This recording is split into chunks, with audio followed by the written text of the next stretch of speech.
All right. Welcome. We are back after a week off, although Jez did do a solo show in my absence. You know, we have family over. Family's still here, but I said, screw it. We're going to do it regardless. And I'm still kind of feeling a little iffy. Like I was and wasn't feeling well most of this week, but couldn't really miss 2 weeks in a row, and I didn't really want to miss this week because things be happening. Things are definitely happening in the world of Xbox and gaming in general. And I wanted to come and talk to the Xbox 2 community. So we're here. I'm Randall Thor 19, the man with the million. With us, as always, we got managing editor, whatever your title is this week at Windows Central, Jez Corden. What's up, buddy? Hey, pal. Hey, buddy. Good to get you back. Good to be back.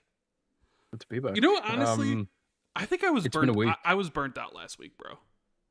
We did. Oh, really? We did a 4-hour show on Monday, and then we did Defining Duke with COD for 4 hours on Wednesday. I feel like I just burnt myself out talking about all this stuff for like that much, and then family came in, and I was just like, they're sleeping. I don't want to bother them, so like I won't do the show. But I really do think I burned myself out. But yeah, we did a lot. I did the solo show, I did Gazzy's show, I did Defining Duke, and then our show. But there was tons to talk about. There still is tons to talk about because a lot of things happened. I also wrote a ton of articles this week. I feel kind of burned out too, but I'm gonna take my time out. You wrote articles about World of Warcraft, and I actually got a tweet being like, Rand, stop.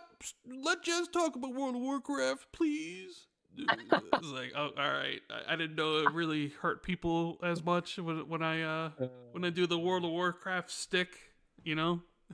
But apparently, well, maybe I've been going so hard on Warcraft stuff that we got in the Warcraft algorithm now. I don't know. I mean, you do a World of Warcraft podcast, which is why one of those things here where I don't like talking about it much, not necessarily because I don't care, but also it's like, Chaz has a whole other podcast dedicated to talking about World of Warcraft.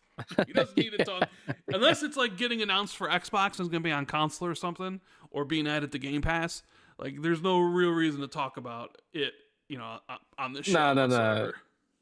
Yeah, it's true, but sometimes it's like, because it's owned by Xbox. True. It's weird because it's Blizzard. Sometimes you can kind of infer some corporate stuff going on in the background based on what Blizzard's doing these days, but anyways, yeah, I don't know. It's not always super relevant to talk about on the Xbox show because we are here to talk about Xbox, and there's a lot of Xbox stuff happening this week. Not just a lot of stuff. Xbox, but gaming in general. Like there was another ID at Xbox show on IGN this week. I didn't really watch any of it, so I don't know anything that happened at that thing. Assassin's Creed. I haven't. Sorry. Well, I was just gonna say, like, I haven't watched it myself yet, but like people that I know that have watched it said it was very, very good. Lots of cool indie games worth checking out. So people did hit me up and be like, "They removed the logos," but then other people were like, "Oh yeah, but like the logos have never been on that show." So I don't know if that's indicative of anything, but we also did get our first look at a heavily teased, basically one of the worst kept secrets in gaming. Tom Henderson and Insider Gaming's been all over this, but Assassin's Creed Black Flag Resynced, I think is the name of the title. Yeah, Resynced. Apparently it's pretty hot. Pretty hot? What I've heard. Pretty hot, as in like pretty good looking, or coming in hot, kind of like, oh man. Oh no, good looking. Yeah, like I heard good things about it. Side by side, I did see some people like complaining, like, oh, it's lost its soul. Look at the art direction in the old one, and then just like they just made everything better. It doesn't have a soul now. You see those sort of discussions happening, but I thought it looked good. I mean, I thought it looked good too. I don't know if I'm gonna play it. I mean, I did play that game twice. I played it once on the 360, I'm pretty sure, and I played it on the Xbox One. Or maybe I just played it on the Xbox One, but yeah, well, I think the big concern with a lot of people was that they were worried, or at least some people were worried, that it was going to be like RPG Assassin's Creed, like Shadows. Oh, they were going to change the gameplay. Yeah, like it basically. But they didn't, right? No, they basically they didn't. It's just. It's cool. I mean, it's. I know it's one of people's favorites Assassin's Creeds. You know, one of the last ones before they kind of went into the RPG route. That, I mean, to be honest, I know there's. It's probably the last truly classic Assassin's Creeds, isn't it? Well, I'm trying to think. Did Unity come out after it or before it? I want to say it came out Unity after came it. out.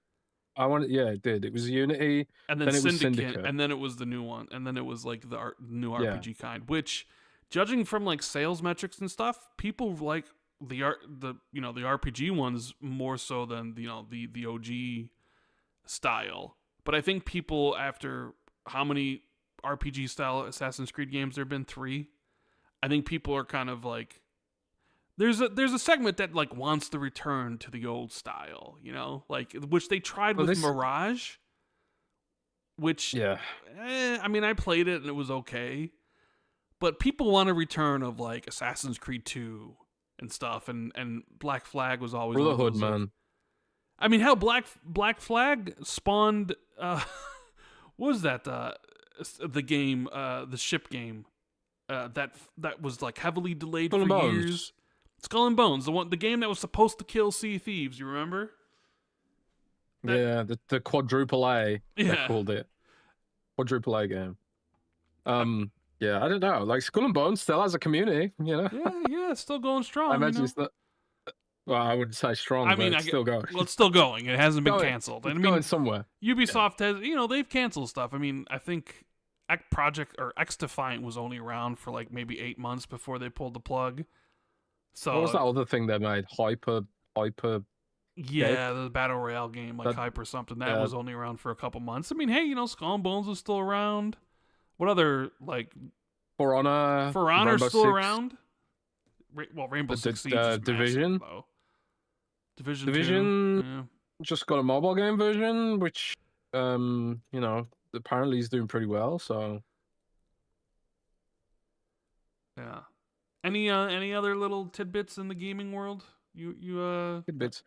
I tell you what. One thing I want to bring up is Kilm. I want to bring up Kilm. Okay, bring up Kilm. Because the game's out. I want to give a shout out. Game's out. The game's out. And I think on a previous show, me and you both said that we weren't going to play it. Well, I knew you'd at least download it and try it out. But yeah, I was lying in bed with my ally last night, and I saw Kilm. As you do. Yeah. As you're wont to do. Yeah. As I want to do, yeah. And I saw Kilm was there on the Xbox PC app dashboard, and I was like, you know what? I'm going to download that and give it a go because I appreciate Double Fine and I want to check it out. I didn't really check much out about it except for like the couple of trailers they put out. Yeah, the dev direct stuff. But bro, like after playing it, I kind of realized that the marketing for this game wasn't really very good. Because honestly, playing Kilm is a lot better than watching trailers of Kilm. Isn't that usually true for most anything, though? Yeah, maybe. But I think it's particularly true for some studios where their games are kind of hard to explain. It kind of reminded me of Brutal Legends marketing back in the day, where it was like, kind of like, what is this game? Like, it's got like RTS elements and, Jack Black's in it, great. But like, what is the game? If they just said it's like, kind of like a bit like a Zelda-ish kind of game, but with, some extra bits bolted on. And like, I kind of felt the same way about Kilm. It was like, hang on a sec, this is a MOBA. This is literally a MOBA. Why did I not know this was a MOBA? They kept calling it a brawler. It's not a brawler. It's a MOBA. It's all up. It's a MOBA, and I like me some MOBAs, And it's actually a very good MOBA. It kind of reminds me of Pokemon Unite in a way. You make like there's certain shapes of pots you make represent different classes. So if you want to play defensively, you can make a big fat pot and make it a tank. If you want to play like more sort of balanced, you can make like a sword shaped pot and then hit people with a sword. It's actually really fun. I was really surprised that I was like, yeah, I'm going to play more of this. So yeah, if you've ever enjoyed games like Pokemon Unite and some of the more casual MOBAs, I suppose, because it does seem quite simplistic, and I don't think it's even with like MOBA fans, I don't think it's gonna have the staying power. But it's a fun little game, it's a nice little game pass ad, and like if you've ever enjoyed a MOBA, I'd say check it out. So just wanted to give Kilm a little shout out there. What else have I been doing? Do I you also been think? playing. Do you think Sorry, go on. because it's a MOBA, as you say, if that's one of the reasons for the marketing? Because MOBAs typically aren't like they don't typically do well. I mean, even like Yeah, I mean, even like something maybe. like High Yeah, Guard-ish was kind of like a MOBA inspired, but like even they kind of stayed away from using that word because I think that word to maybe console players, not so much PC players because League and other successful versions of that game of the genre exist, but I feel like that's a dirty word for console players. Like I mean, it's weird. I think you're right. Because the even like League and stuff, like League's really big on PC, but it does feel a bit like the MOBA genre is kind of spoken for. Like you either play League or Dota, and that's basically it. Like even like Smite 2 doesn't seem to be doing very well. And I think the studio making Pokemon Unite actually shut down, if I'm not mistaken. So it does feel like maybe you're right. Maybe they didn't want the MOBA branding, but as someone who does enjoy MOBAs every now and then, I would have I would have been more interested if had I known it was this kind of game, I suppose, rather than vague term brawler. Because when you say brawler, and I don't know if this is right or accurate, really, I kind of think more like a fighting game almost. But I suppose technically it is a fighting game, but it is class based, you know, and it's role based because you have to defend your base. So like if I want to play like a more defensive pot, I'm kind of playing a class role a bit like a MOBA. Um, but I don't know. I've enjoyed what I played of it so far, and I'm definitely going to play it more. It doesn't run that. My one reservation though is Rand. It doesn't run that well on the Ally, and you'd think that it would because it's not the most visually uh complicated game, I suppose you could say. It does look very impressive for what it is, but it's kind of like I would have. I was surprised it didn't run very well, and it's doubly weird because I've been playing Metro. I've been playing Metro 2033 on the Ally as well, and that runs flawlessly, and it looks better at the same time. And I'm like, huh? I don't understand PC development at all, but when playing Metro 2033, which runs at like flawless HD 60 FPS, and then you play something that looks worse but runs worse at the same time, like how does that happen? I don't know. But yeah, I don't know. It's Kilm anyway. Kilm's very good. I've also been playing Pragmata a bit more, putting in some time there. And what else have I been playing? Diablo, Lord of Hatred. Played the review build. Didn't get enough time with it to do a full review, but man, the Warlock class is absolutely nuts. You can summon monsters, and one of the monsters you can summon is so big it takes up the whole screen. And I'm just like, this is just nuts. You can summon like a boss. So yeah, I'm pretty excited to dive more deeply into that. There's a lot of stuff to play now. Like I've been playing Mouse PI as well, Mouse PI for Hire, which is that sort of retro boomer shooter kind of game with the sort of 1920s animation aesthetic. Yes. I've installed Replaced, but I haven't even had a chance to play it yet. I've heard very good things about Replaced. There's just so much to play right now. It's just crazy. There's a new Overwatch season, which I'm sure Randy's loving. Oh, absolutely. You know me. You know me in Overwatch. Oh, there's just so much to play. It's a really good it. time. It's a really good time in gaming, man. Indeed it is. Have you been playing much, or you've been just like ill and too busy? And no, I mean, I still playing Marathon every night. Doing cryo right now, but I'm almost done with Pragmata. oh, really? You're ahead of me then. I'm not. that far in, I think. Well, of course, because I'm in the second area. I'm in the last area, I'm pretty sure. How many areas are there? Can you tell me? 5, I want to say. I'm pretty sure there's 5 areas. Yeah, that's not bad. What a game, though. I mean, we'll see how it ends up, like how everything concludes.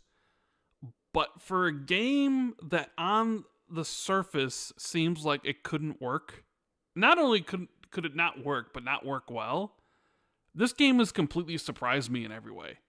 Like, it's a joy to, like, the combat, bro. Like, seriously, the idea of melding, what would you even call it? Like, regular kind of third-person combat combined with a small, like, puzzle-solving thing that you have to do before you can attack enemies in a 3D space where the enemies can still attack you and you have to still, like, dodge. It's like, nah, there's no way something like that could work. Absolutely no way, I didn't think it would work, no. But it works. I don't want to say flawlessly. It works great. Like, I have had zero issues solving the puzzles while dodging the enemies and stuff. And it's really intuitive, too, because, like, the story set up the games, you go to the moon, and something goes wrong, as stuff usually happens, right? Like, something goes wrong. And you meet Diana, which is the girl robot, which, man, there's been a lot of discourse surrounding not necessarily the game and how well it is. Like, the reviews have been great. I think it's like an 87 on Metacritic. You know, Capcom in their bag again. And then in some instances, like, you know, I'm a Resident Evil fan. Love Resident Evil, right? We know what the Resident Evil is at this stage of the game, but I almost feel like Pragmata's more impressive of a game.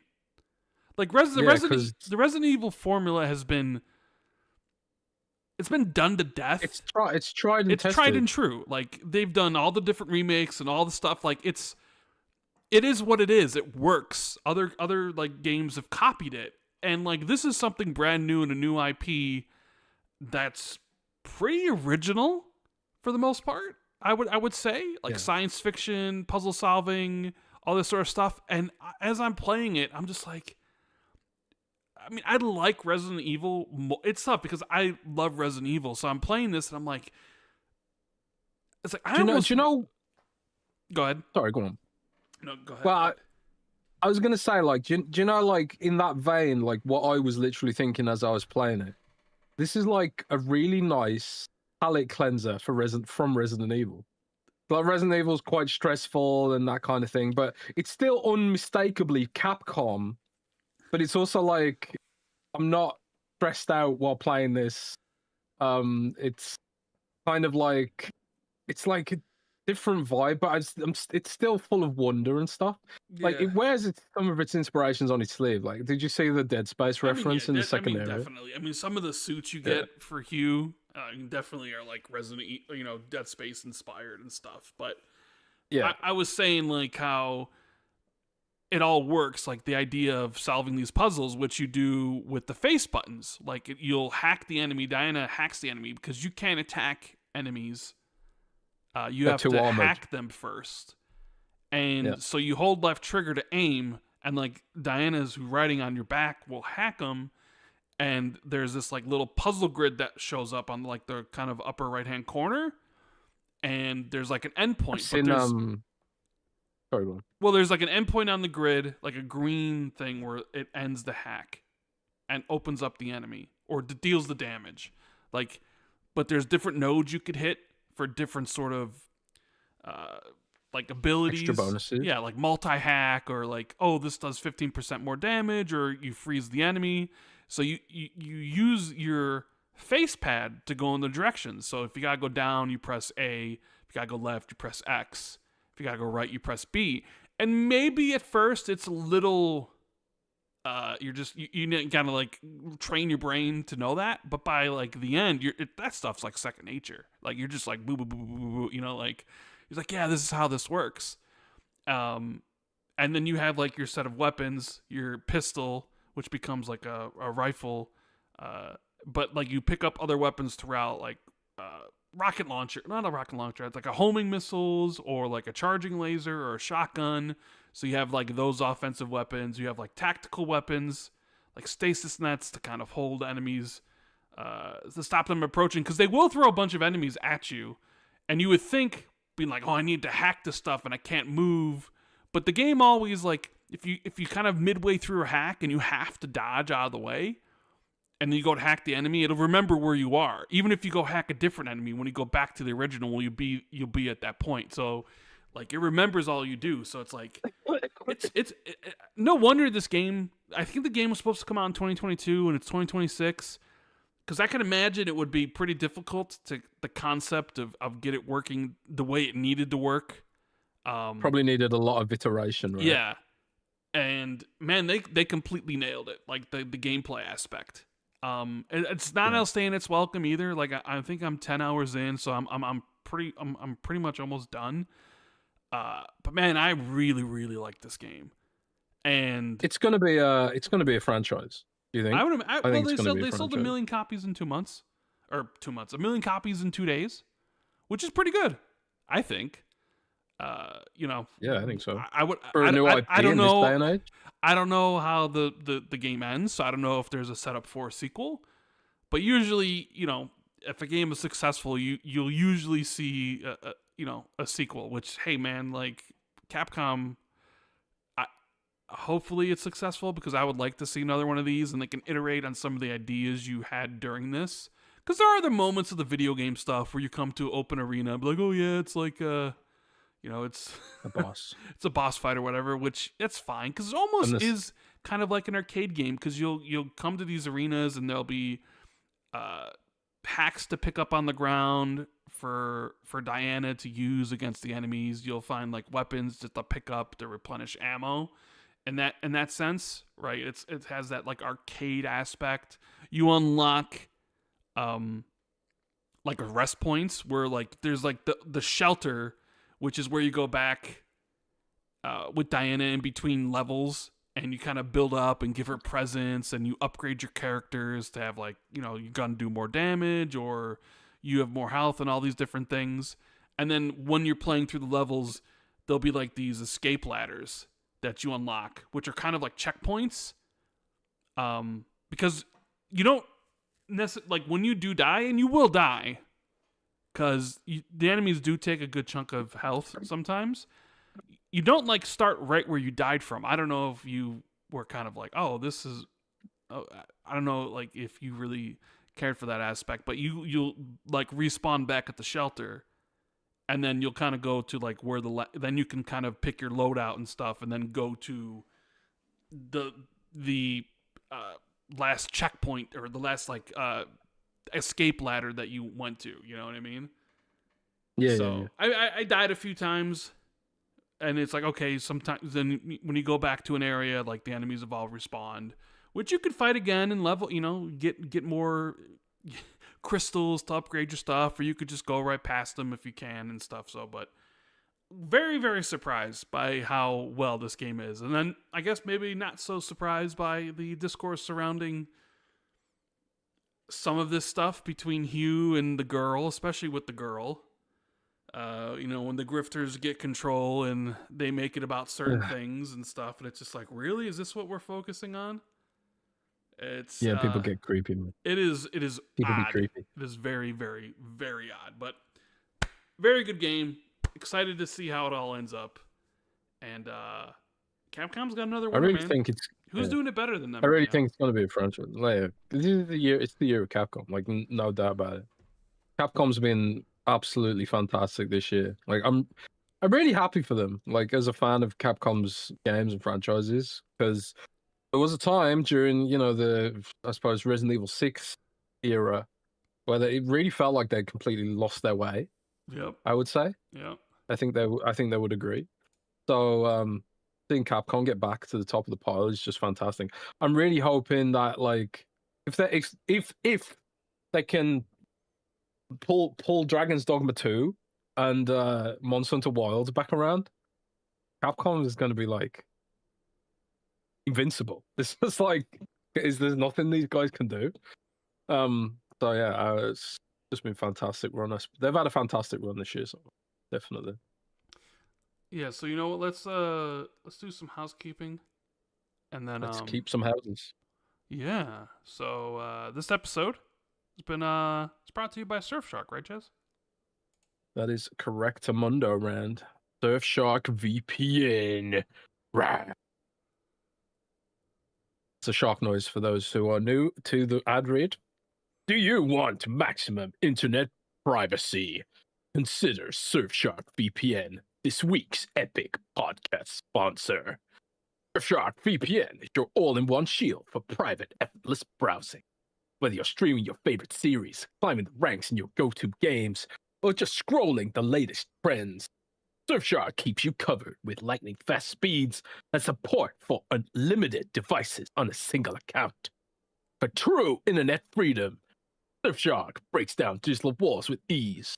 No more geo-blocks. No more limits. Unlock global content. Explore without borders and enjoy a smoother, cleaner web thanks to Surfshark's Clean Web feature, which blocks ads, trackers, and malware all before they can slow you down. And with a strict no logs policy and RAM-based servers, your activity stays exactly where it belongs, all with you. Plus, Surfshark's advanced encryption wraps your personal data in serious protection, giving you total confidence every time you connect. So here's the offer. Xbox 2 podcast listeners get an incredible 86% off a 2-year Surfshark plan that works out to just around $2 per month. Take back your online freedom. Hit the link in the description to get started and search safely, surf securely, and surf with Surfshark.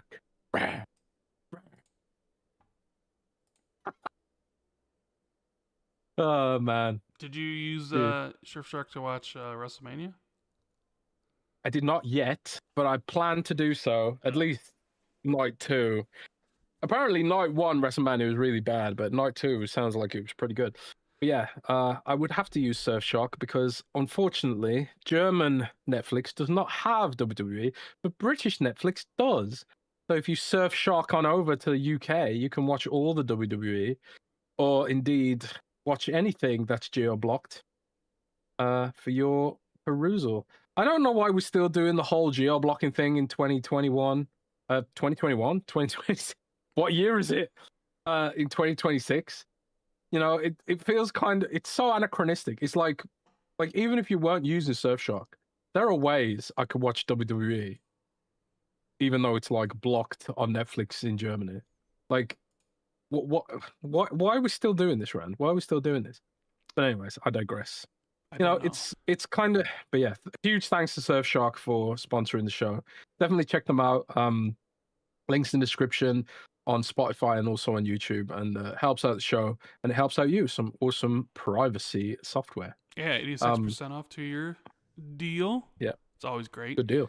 We also have the wonderful members of our Patreon at patreon.com/XB2, where you question and answer thread, I believe, is up for episode 406, which is I think the episode number for today on this beautiful April 14th, or no, April 24th rather.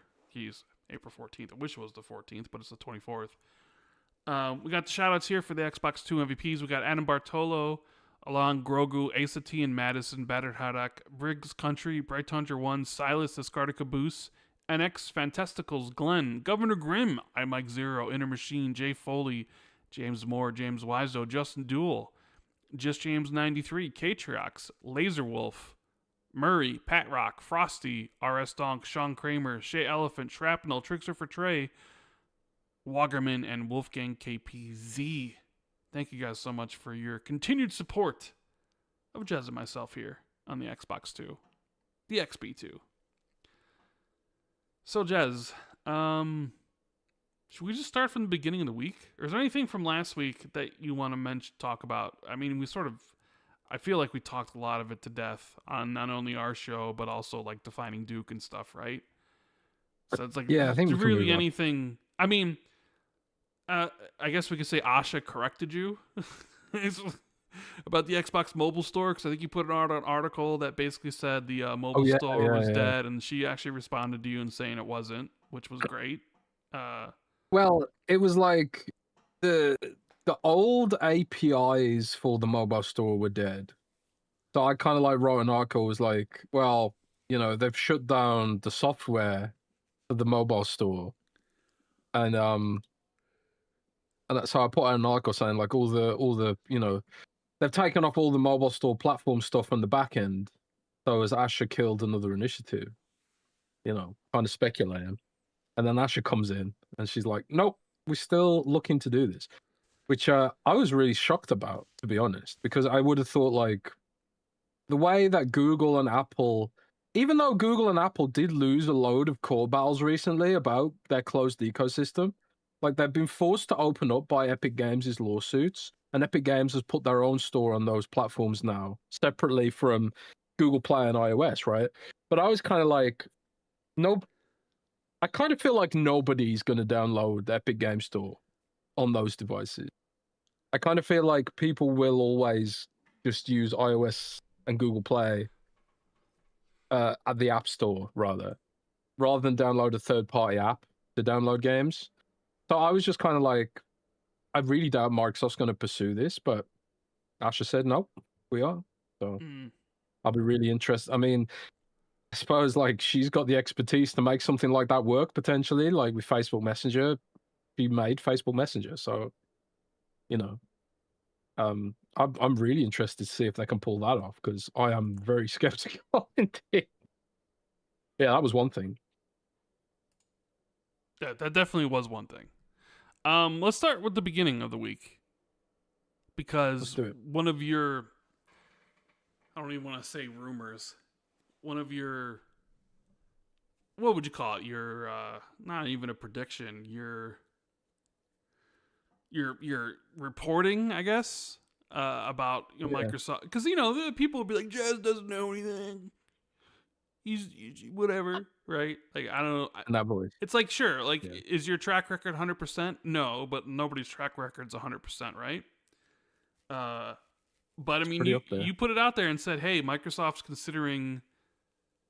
Now, I don't know if you said that they were considering a price drop, but you did say Microsoft was considering removing Call of Duty from Game Pass day one, which really sparked off a lot of debate about, what does Jez know? Or even other than that, being like, is that smart for the business? Because, dude, I saw some people, when you put out that rumor, which I think was on your solo show, right?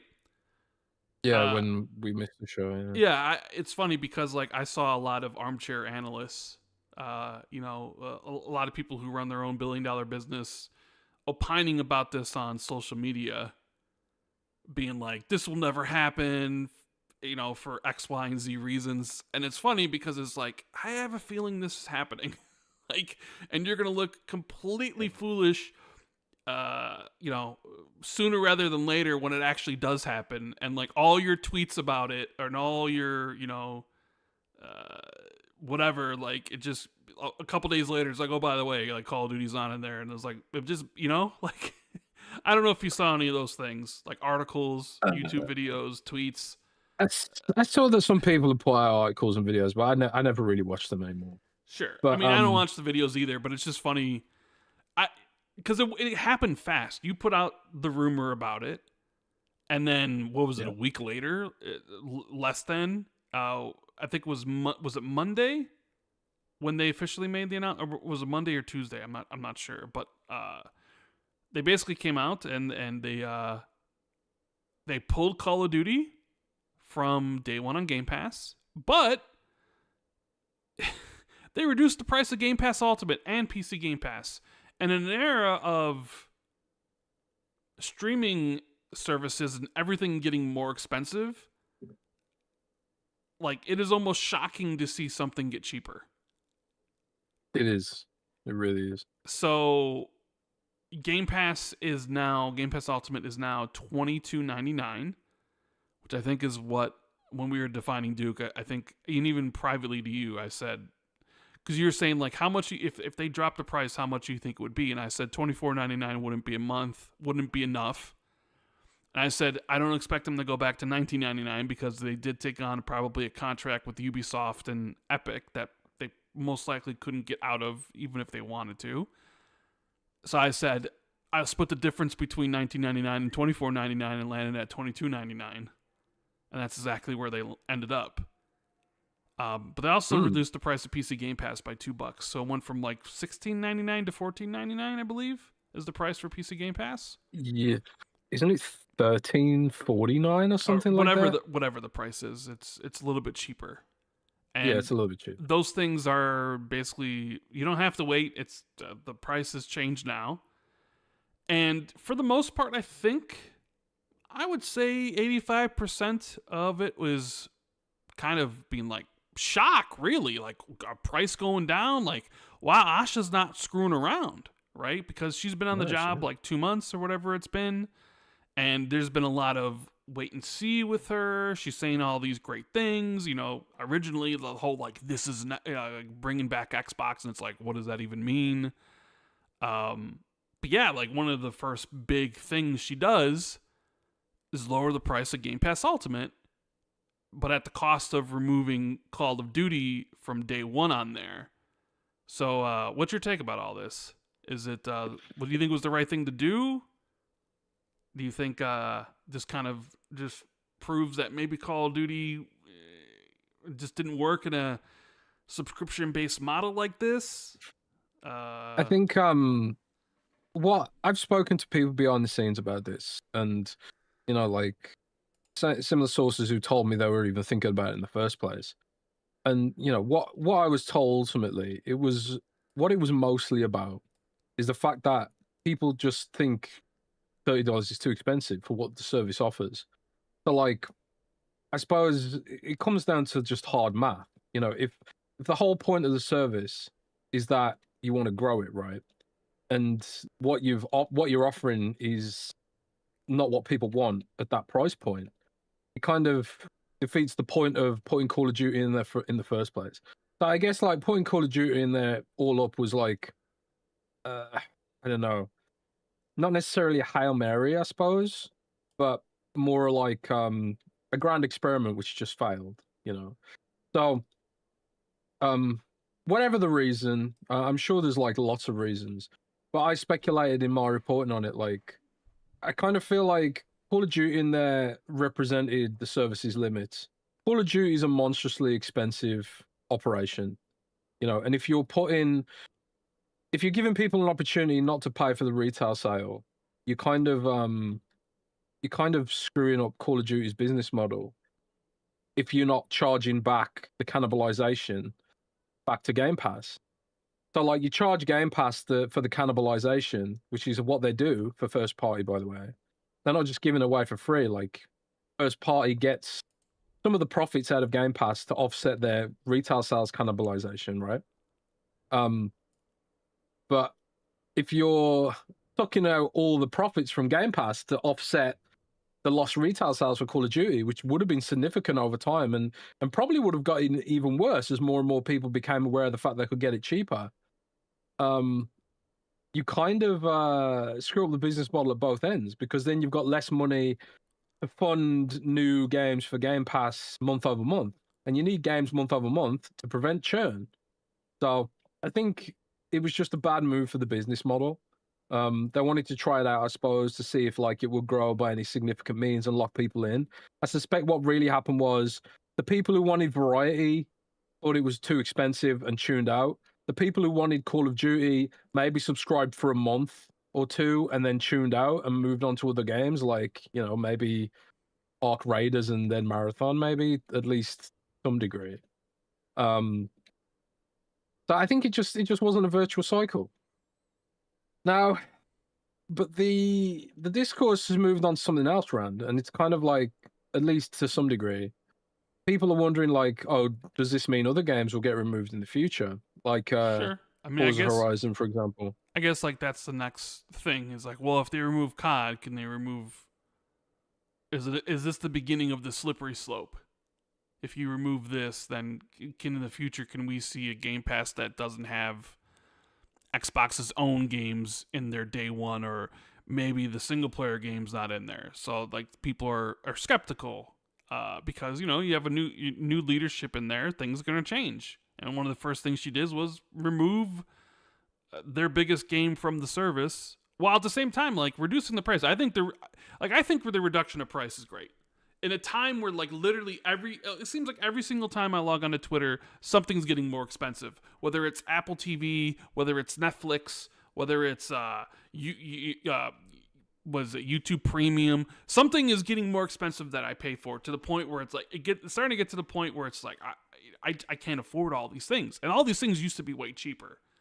So like you wake up one day and it's like, boom, by the way, Ultimate, it's $22.99, and it's like, that's awesome, because it was $29.99, and we had talked about this when it happened. I was like, Game Pass is approaching that point where at $30, it's not worth it to me. Now, luckily, I had already paid full in years in advance, so I still had a year left on my subscription.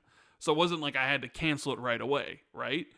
But it was like, now, it's making me think, like, do I use it enough? Because at $19.99, it was a no-brainer. Call of Duty, all the games, all the day one games from third parties. It's like, yeah. And I don't really need to think if I'm getting my money for my value, right? Like, it's cheap enough. Same thing like when Apple TV was like $4 a month, or when Disney Plus was $6 a month. You're just like, yeah, it's cheap enough where it's like, even if I don't use it for a month or 2 months or 3 months, it's still cheap enough where it's like, oh man, like that's, nothing. But now Apple TV is like 15, and Disney Plus is, like, I forget exactly how much Disney Plus is, but Game Pass hit 30, and you're like, I don't know if I use the service enough for it to be in here, and I got other things that I need to use my money on. So to see it become cheaper, and I'm like, hell yeah. And realistically, you're only losing one. So I sort of wonder, so like that's the thing, is like, it's like because now I'm rethinking like the Activision acquisition, because like one of the big things was Call of Duty being on the service, and it basically went on the service twice, and they're not doing it again for the third time. So I really do wonder how badly it really screwed up Call of Duty's retail sales, for them to not only be like, all right, we need to do this for the health of like Call of Duty's retail sales, but also it screwed up Game Pass too. Because it not only did it like screw up Call of Duty, it screwed up Game Pass, which is this is also where I think maybe previous management like Phil and Tim Stewart and stuff, like, their projections of what Game Pass was supposed to do for what Call of Duty was supposed to do for Game Pass, drive subscriber numbers, keep them engaged, for X amount of months or whatever. I mean, it clearly, whatever it was, it didn't happen. Because they basically, you had Call of Duty Black Ops 6, which they touted all these success numbers, but even still, supposedly, like, they left $300 million on the table or whatever it was, for that Bloomberg reported. And then with the newest one, they didn't even mention any figures. It was just like, yeah, it came out, and it's like the sales were down like something like 60%, and then it's like the knock-on effect of like, because you needed to raise the price of Game Pass to offset the stuff you were losing from Call of Duty, had like all these negative effects, because that was almost when everybody really, the shift of like hating Xbox, because there was always like, man, Xbox, and like they're not making consoles, they're raising the price of the console $50, but I can, it did a mountain of brand damage. You can that pinpoint when it really turned kind of into hostile hate, was when they raised the price of Game Pass to $30. It was like, oh, okay. If you go to like if like we use Twitter, like, so like we're in a kind of a bubble, but if you go on like YouTube Shorts or on Instagram and see like Xbox's socials, it was just all the comments were about lower the price of Game Pass, lower the price of Game Pass. It was like every day, spamming. Like Xbox couldn't say anything without people spamming lower the price of Game Pass. So it did some huge brand damage, which I suppose when they were doing these calculations, they just simply didn't, you know, account for some of this shit, which is something they often don't seem to do. It's like we talk about exclusives a lot on the show. Like, yeah, like you'll sell more games, but how much damage are you doing to the brand? How much damage are you doing to hardware? Like, these are things that can't be measured. And like I've always said, Microsoft's over reliance on telemetry often seems to overlook the human intuition aspect. And this is a problem you often see in corporations where they all sort of they aim for accountability, you know. And the only way to like do accountability sometimes is to put everything in a spreadsheet. And this is why like often smaller companies can move more quickly and stuff like that, because they don't have to like have all these managerial layers and data and all this stuff for this sort of accountability aspect of the business, which means they can move more quickly, they can innovate more, they can take more risks and all this kind of stuff, because no one's sort of like, how does this affect the spreadsheet, you know? So it really does feel like all these decisions they made were just all revolved around spreadsheetification of the brand.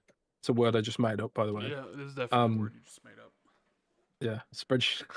I like it. Spreadsheetification. I like it. Mm-hmm. But yeah, it does feel like this is where all this came from, and like it just was not a virtuous cycle. You know, Game Pass, they've always talked about how Game Pass is a virtuous cycle. It helps promote smaller games. It helps fund smaller games. Like, it really does feel like for the smaller games, it's a net positive. But for Call of Duty, it was just, this is the clear limit of the service, you know? And it didn't help that Call of Duty had an off year, I suppose. You know? Yeah, I mean, the game became a meme before it even released. Yeah, the game was a meme before it even released, which probably didn't help matters. But, you know, here we are. And I think it also didn't help that they ran Black Ops back to back and Modern Warfare back to back before that, where there was no break in between that stuff. But yeah, I mean, that's what happens when you have a bad game, or at least a perceived bad game. It has knockback effects. You're going to sell less, and then, you know, Game Pass doesn't grow because nobody wants to stay subscribed for that or what have you. So it had all these negative connotations. So it's like, it's interesting that one of the first things she did was we need to reduce the price of Game Pass, and now you're starting to see like the Discord. So what's up? What's going on with the Discord stuff, Jez? Like there's like a new tier that's going to be partnering up with the Discord Nitro, like a starter tier or something. So it seems like Microsoft's invented this tier of Game Pass called the Starter Edition, which they're looking to bolt onto other services. Mm-hmm. So like it adds value to Discord Nitro, right? And then it's kind of like a demo of Game Pass as a result. 50 games, something like that. I saw like the list of games, but apparently it's all that first party doesn't stuff. Include and online then multiplayer for console though. It doesn't, but there are free to play games in cloud. Sure. So kind of you do get some multiplayer stuff. But also like at least with regards to Discord's most popular platform is PC by a mile. So you're not gonna need online multiplayer anyway for that on that end, which I suppose is the target audience here. It's PC Game Pass, I would think, because that's where Discord lives, is PC. So, but I don't see why we won't potentially eventually see this tier in Netflix as well, because they've already kind of teased that they're looking to partner with Netflix. So imagine if like you get the starter edition with Netflix, because Netflix has a cloud gaming stuff now as well. This could be like a pretty smart play to get people, the foot in the door, get people used to trying out Game Pass on the cloud and that kind of stuff. But this is only the beginning, Rand. And earlier what were we talking about? We were talking about Surfshark, and we were talking about how things get more expensive and how the different packages that seem to happen. Like I was really happy when WWE came to Netflix because monkey's paw kind of thing, I suppose. But in the UK, the only way to get WWE, unless you were pirating it, was to buy the sports package. So like the full fat sports package, which is like 40 pounds a month, includes the Premier League and all the other sports. So if all you wanted was wrestling, you'd have to buy all the sports to get it, right? And that's kind of like the downside of cable TV all up, oftentimes, and why streaming services got more popular in the first place. But this is kind of like, it sounds like when we're talking about a slippery slope and like where Game Pass might go in the future, it does sound like, from what I've heard, again, and my track record on this kind of report is pretty good at the moment, I would say. What have you heard, Jez? What have you heard? Yeah, I mean, I noted in the solo show and also in my reporting that Microsoft's looking to make Game Pass more modular in the future. So I think in the future, Call of Duty might actually come back to Game Pass, but it'll be part of like maybe a premium kind of add-on, which would still potentially get you a discount, but it would be a better value proposition for the Call of Duty studio and their retail sales cannibalization and all that kind of stuff. So the way I envision it, and this part speculation, I envision like a scenario where you get Game Pass, Essentials or Premium, and then you can add like one premium bonus to it or something. So maybe you can add Call of Duty as a premium bonus. Maybe you can add World of Warcraft subscription as a premium bonus. Maybe you can add Fallout First or Minecraft Realms or any one of these other subscriptions they've got. Maybe there's new subscriptions like one of the things that was in the cancelled Microsoft mobile store was this what did they call it now? I think it was the Crush Club, I want to say. It was a Candy Crush subscription where you got like extra Candy Crush stuff every month if you were using the mobile app. So I kind of like, I see that being a future for Game Pass, But one thing I have been told by like good sources is that like when it comes to, because a lot of people are thinking about what's going to happen to Forza, because Forza is the biggest homegrown Microsoft franchise, I think. Like a lot of the other ones they acquired Fallout, they acquired Minecraft, they acquired Warcraft, they acquired Call of Duty, but they grew Forza, right? Mm-hmm. And a lot of people are wondering, like, well, could they take Forza out of Game Pass? One thing I was told was Forza was always designed with Game Pass in mind. So, like, it's already, like, costed up into their business model. The fact that it's going to be part of Game Pass. But Call of Duty never was. Call of Duty was always the separate thing. The business model was very mature. And the balance sheet was very much revolved around the retail sales. And when you took that out, it fucked everything up. Whereas Forza's a bit different. Forza's not like that. Forza was kind of designed for Game Pass, or Game Pass was designed around Forza and vice versa.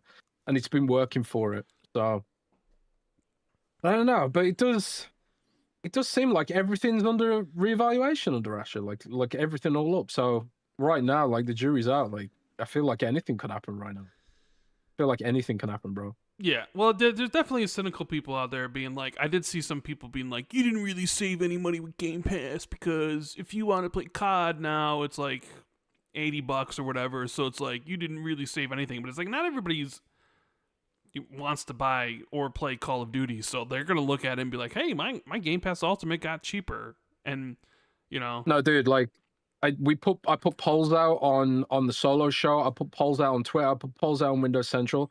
It's always consistently above 70% of people prefer Game Pass this way.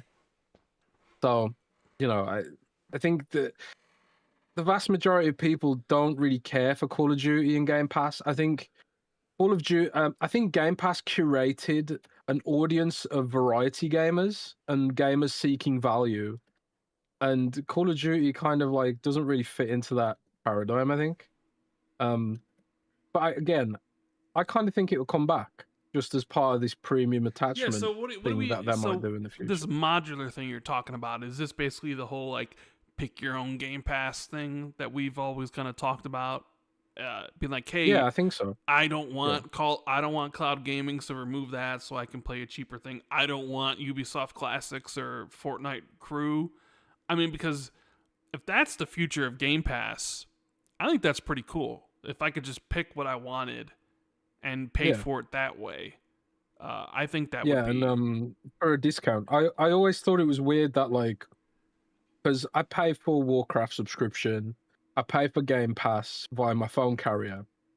And every now and then I subscribe to Minecraft Realms as well, like when I feel like playing Minecraft. Maybe like once a year or something. I'll set up a Minecraft server and me and my friends will build some castles and then get bored. And whatever other subscriptions might end up in there in the future. Like, I could see a future where a lot of games have this sort of premium Game Pass little extra bit of stuff you can get, like maybe it's monthly currency in Fallout 76 or Sea of Thieves or whatever else. For like a little bit extra, you get like a little bit more value. Um, I think there's a ton of untapped potential there. And a lot of these games have like mountains of unused assets, like old cosmetics and things like that, which are maybe rare to get these days, but they could come back as part of Game Pass. I know Warcraft has a ton of shit like that. I think there's a lot of potential that hasn't been explored with Game Pass, and I suppose we'll see where it goes. Like I said, like everything seems to be on the table under Asha, and she's the one who knows how to grow platforms and engage with internet communities. Like I say, she created Facebook Messenger, which, when she was running it, was one of the biggest. Before they acquired WhatsApp. Yeah. So, take some questions. I gotta go do something real fast. I got a phone. Someone calling. I got potentially sign a contract or whatever. Because it sounds like we're gonna be selling our parents, my mom's house or whatever. But I'll be right back. Oh shit! All right, bear with me, guys. I'm just gonna pull out some questions. Do we have any? Oh, Rand's not here. I don't know if we had any super chats, and I can't check because I don't have access to the stream like Rand does. So, guys, just drop me some questions while Rand deals with his contract stuff, and we'll get into some cool stuff. Hope you're all doing fantastically. Subscribe to the channel if you haven't. And also join us on Discord and all that good stuff. Like, we got a pretty active Discord community. I'm also planning to do a giveaway for Replaced in the Discord community soon, and maybe Hades 2 as well. So if you guys haven't managed to pick up either of those games yet, I will give them away on the Discord very soon. Discord.gg/XB2 for some giveaways and all that kind of stuff. Sally Theta says, "Is Rand getting selected in the NFL draft?" I think maybe. Harry Balzac. That's a brilliant name. Harry Balzac. Fucking brilliant. He says, "Will we see Helix at the Summer Showcase?" I think we will. I don't know if we will, but I'm gonna, like, for funsies, I'm gonna guess that the answer to that is yes. I think we're gonna see Helix at the Summer Showcase. I don't know if we'll see the actual box, but maybe they'll talk about some of their plans for it, or at least tease it again. I think that would be fantastic. Captain Chat says, question, when are they going to sort out the PC app? Well, in their blog post, which I think me and Rand will talk about shortly, they did talk about the PC app being a problem. I think one of the big issues with the PC app is the code base, the underlying code base. I think is it Electron? I want to say it's Electron, which I think Electron is like good if you're building like cross-platform stuff, but it's terrible for performance. Like a lot of web apps and a lot of apps and services on Windows these days seem to use Electron to the detriment of performance. And I think I am a dev, but it's just something like people often point to. They often point to and blame Electron. So I don't know if this means that Microsoft needs to throw out the entire code base of the PC app and start over to get the performance up to par. Like I mentioned at the start of the show, I've been playing Kilm on the Xbox Ally, and it is painful. Like when you first turn that when you first turn the Ally on, how like slow it is. Like the Xbox PC app eventually starts running fast, but it takes ages. It takes like a few minutes for the app to start actually like waking up. It's really annoying. So that's quite top of mind for me, is for them to actually make the app vaguely speedy. Under Hands says AI generated back compat achievements. That's an interesting one. Are you suggesting that Microsoft should use artificial intelligence to detect when you've got an achievement so that they don't have to hard code it in? That's a pretty interesting concept. I suppose one of the issues with that is like, what if the AI misses it? You'd be pretty pissed, right? I don't know if AI is reliable enough to deliver something like that, but it's an interesting concept. A lot of people, like, I do often hear about this, like how cool it'd be if like the old games had achievements, like the OG Xbox games, but they can't add them in because they don't have access to the code anymore in a lot of cases. So could AI handle that stuff? I don't know. Maybe it could. Maybe. I imagine it'd be unreliable though, is my guess. But I honestly don't know. It's an interesting take. Captain Chat says it really is awful, Jez. It does my head in. Yeah, I really hope that the PC app gets improvements. It's a shame because I mean the bones of a good app is there, and they have improved it a lot. It's just, man, it's just tough when there's better alternatives like right there. It's really tough to justify using it. Especially on the Ally. Like it's not so bad if on a high-end PC, like on my laptop with my laptop's got a 48 in it. On my laptop, it runs like really well. I think I've got an i9 in this laptop, you know, but on the Ally, it's absolutely abysmal. And it's on the Ally where I probably use it the most, so I don't know. Matty Two-Face says the biggest problem with the PC app for me is the lack of support from game companies like Ubisoft, EA, and others. I like to buy games on the PC app, but they're usually not there. Yep, that's another huge issue. I wrote about that today, actually. The concept of organic developer support on PC is a big one for me. Like a lot of devs just straight up don't support the Xbox PC app, and if they do, it's often like without achievements. So like it's really weird actually. So like the Ubisoft games, like the Ubisoft classics and stuff you do get in Game Pass, they don't support achievements on PC. But if you sign in with the Ubisoft account, it tracks your achievements with the Ubisoft account. And then if you log into the game on your Xbox, all the achievements you earned on PC sometimes pop. It's really strange, but they don't pop when you're on the PC. It's the weirdest thing, man. But the EA stuff doesn't have achievements. Like EA just sort of they take the Steam version and whack it up there, which is really annoying because their Steam versions often do have the Steam achievements. Microsoft should just require devs to add that shit. I think if it's a big publisher like EA and Ubisoft, they should be required to add achievements. I wouldn't require indie devs to do it, but there's no excuse why EA and Ubisoft can't do it, man. These are huge companies. And there's no excuse to me why Microsoft can't force them to do it either. Quasmin says, leave EA and Ubi alone. Oh, man. Yeah. I don't know. I like bullying EA and Ubisoft. I think they deserve it sometimes. XX Attica says, bring back the only on Xbox tagline. I mean, me and Rand are probably going to talk exclusives again in a bit because one of the other things I talked about in my reporting was they are rethinking exclusivity, and Asha in her blog post said they are reevaluating exclusivity. So Miles Dompier says we're so X-back chat. Hi Miles, how's it going, buddy? Miles, we need to get you on +1 one of the days, dude. Maybe next week. Hit me up. Question. Glitchy Texture says, question, do you guys know why the current gen was called Series? What is the reasoning behind that? I actually don't. Maybe I could find out. It's something I could ask. I could definitely find out about that. I have no idea. It's weird Find out because the what? Xbox Elite Controller Series 2 What are as you gonna well. find out? Someone asked, welcome back, by the way. Thank you.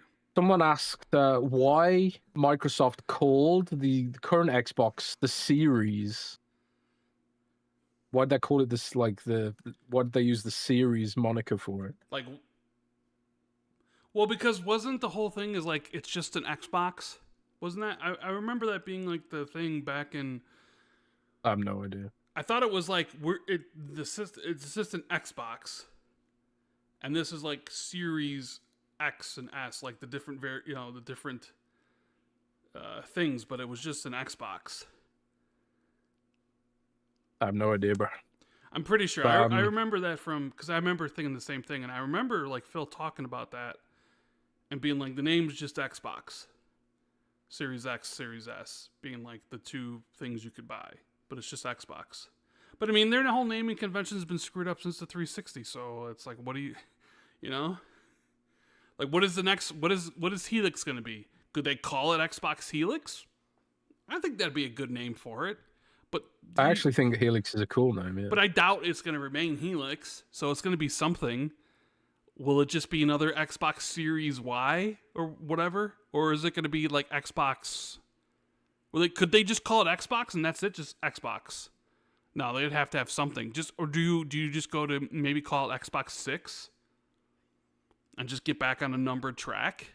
And for people saying like, well, it's not 6, but you could name it whatever you want, right? Yeah, I mean they skipped Windows 9, didn't they? Yeah. They went from Windows 8 to Windows 10 for some reason. I can't remember why they did that. I think there was like some coding issue with the 9 or something, if I remember correctly. I can't remember. But I mean, yeah, there's absolutely no reason why they couldn't just skip straight to the 10. They could call it Xbox 10 if they wanted, or Xbox 12. They could call it Xbox 12 and link it to Windows 12.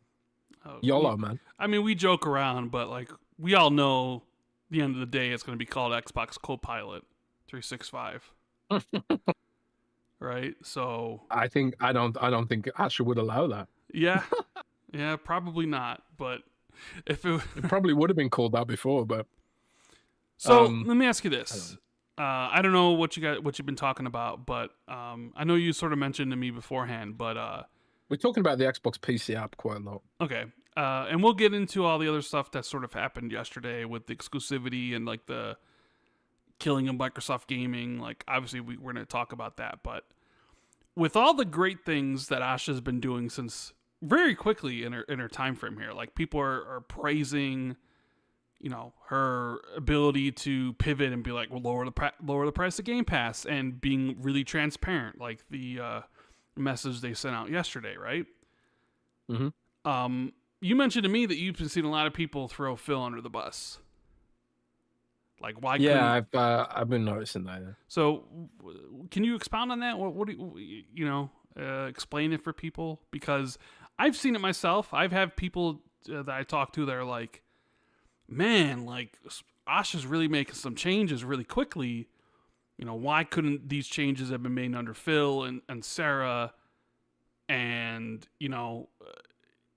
was it just one of those things where it's like they needed an outsider to come in who's not close to any of these projects or people and just comes in and looks at it and is like, okay, people are, because like the name of that article that they put out, the memo was, it's not the name, but like one of the big things in bold is players are frustrated. And did it really take an outsider to come in who has no attachments to anything, like an ad campaign, the hardware, the fans, any of this sort of stuff where it's, other people there at the company who've been there a while might like, oh, I don't want to cut this because, I have a personal attachment to it, where an outsider comes in and is like, why are we doing this? This isn't working. Why are we still doing this? Or this is working. We should do more of that. Did it really just take an outsider to come in and being like, with no attachments to anything and just shake things up and being like, exclusivity. YOLO it. Like, why don't we have exclusives? You know what I mean? Where Then they look at Phil and the things that Phil did, and they're like, man, were you really holding things back? You know what I'm saying? And like they're throwing Phil under the bus. So what do you got to say to the people who are saying that? Yeah, I mean, that's one thing that kind of bugs me about all this, right? And it's not the community throwing Phil under the bus. Sure. For me, it's like I feel Microsoft's kind of throwing Phil under the bus, Phil and Sarah, because one thing I know for a fact is that they were sort of, and I'm not saying like Phil and Sarah did not make mistakes even within the restrictions they had, but they had restrictions. Satya was asking them to deliver a 30% profit margin. And the thing is, that is evidently not the case anymore, you know. And the thing is, like, you don't even need to like look at Xbox for this being evidential.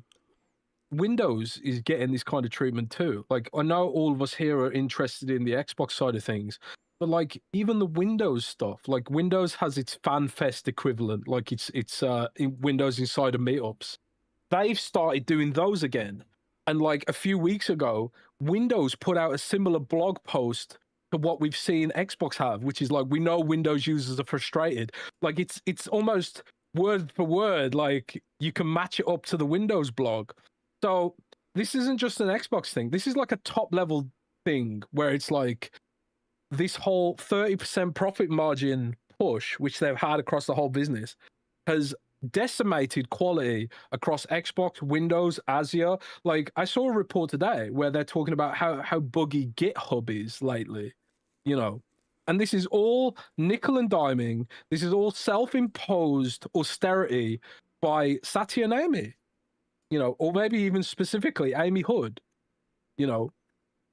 So for me, it's like Phil was fighting with one arm tied behind his back, Phil and Sarah. And I don't like I just don't think it's fair. It's like, it's just me. Like, and I'm not saying like Phil and Sarah didn't make mistakes. There's things within that, there's things within their remit and things within those restrictions which maybe they could have fought harder against. Like this is an Xbox ad campaign was fucking awful. So whoever was involved in approving that was an absolutely laughable mistake. So I'm not suggesting they're perfect by any means, but I also think like they were operating under extenuating circumstances. It kind of reminded me of like the Terry Myson era. Do you remember when Phil first came on and like Xbox had no games and all this kind of stuff? And Phil was just kind of like to Satya, like, listen, like, if we want to do this, then we need to do it well, you know, instead of this half-assed kind of way we have been doing it. And for a time that seemed to work out, but I don't know. I just think it's unfair. Hey, you know, it's like I told you before, Jez. What did you tell me? You either die a hero or you live long enough to see yourself become the villain. And that's exactly what's happened. What is that from? It's from The Dark Knight. What is that from? It's from The Dark Knight. Oh, The Dark Knight. But that's exactly what happened here because people are seeing Asha making moves. And let's be honest, like a lot of people in the community were not on board with Project Latitude at all, right? No. They felt it was diluting the brand and completely damaging it. And it was like whatever, short-term gains, long-term pain.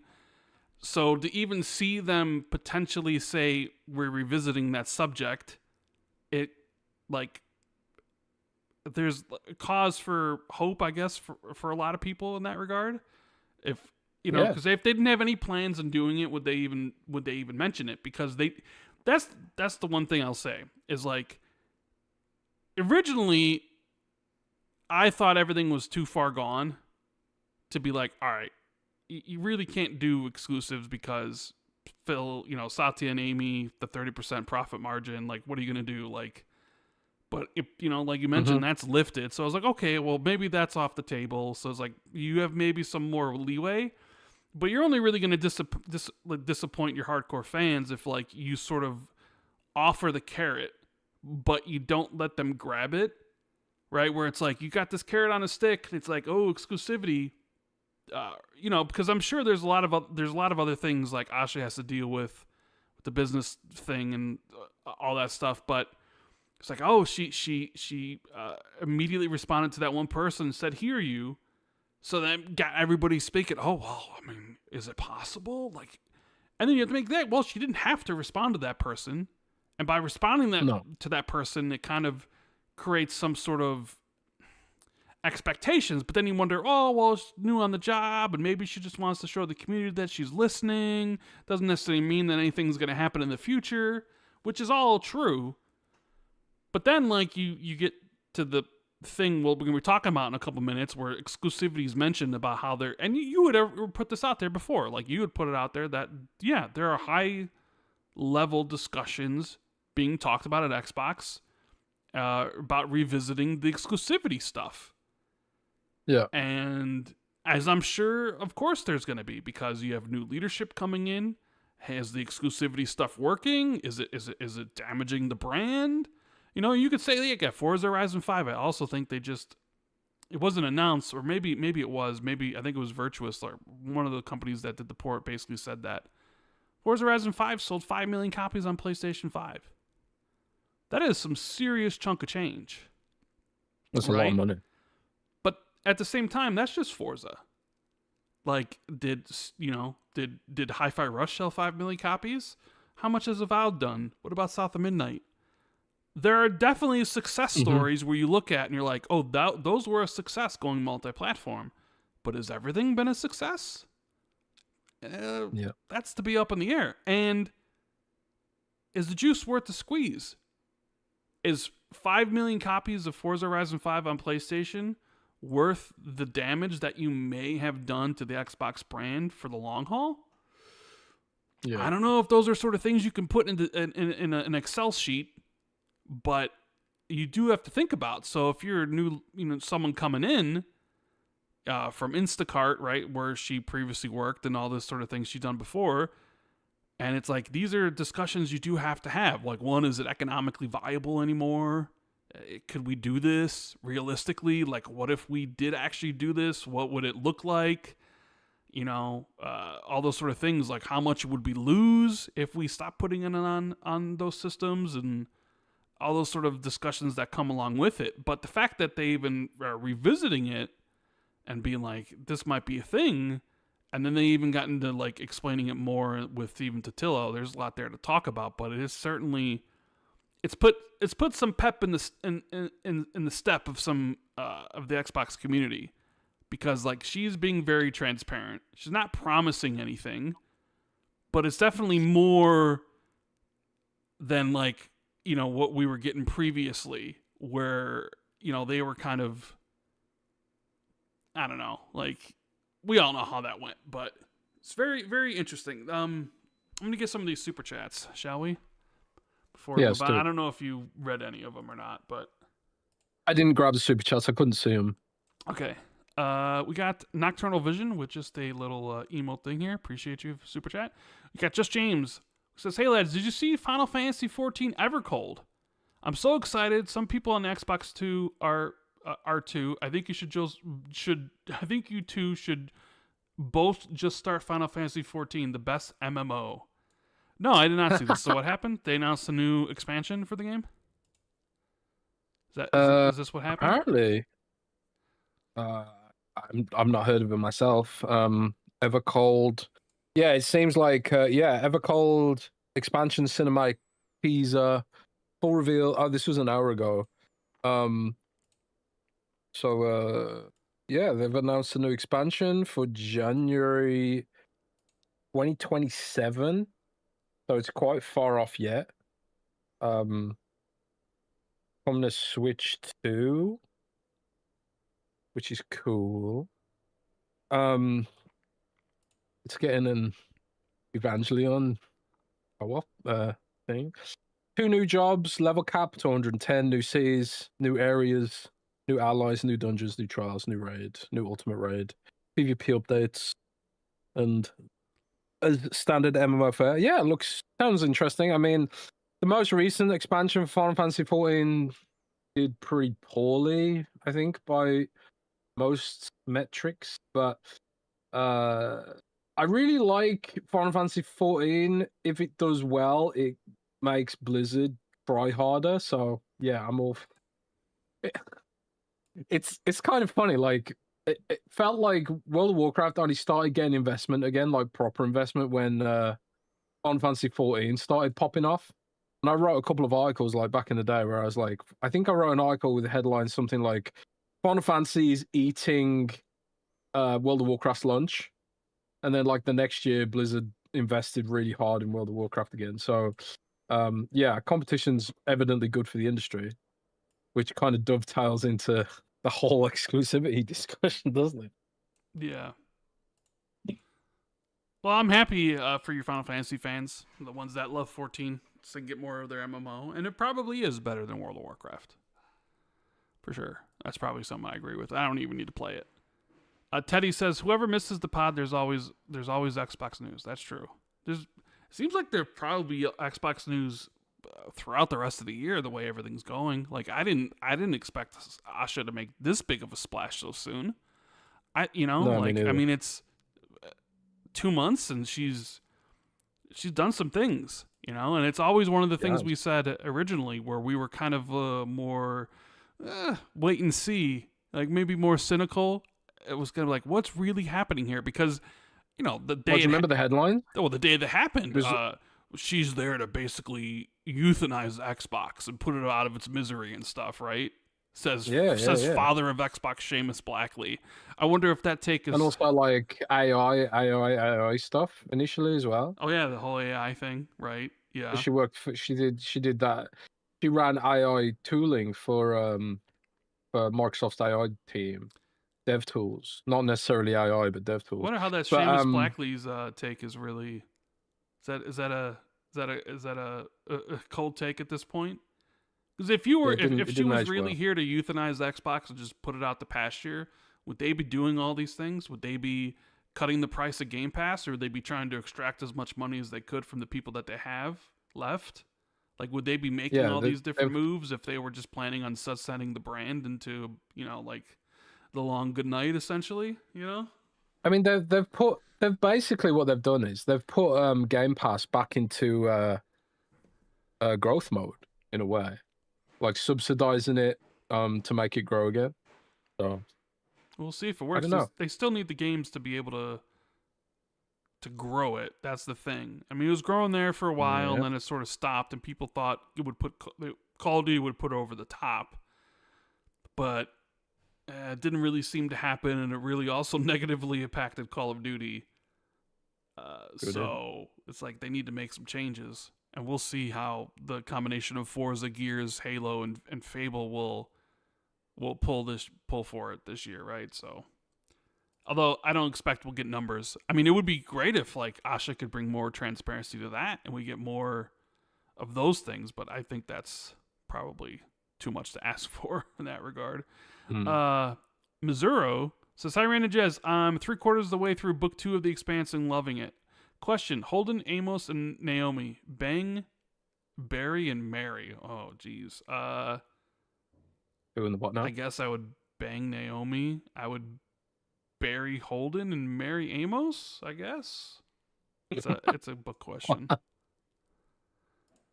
Books. Why read books when World of Warcraft exists, bro? We got Highlander Grim 0351, member for 2 months, has been playing Metro Exodus, absolutely loving it. It's a great game. The Metro series is absolutely fantastic.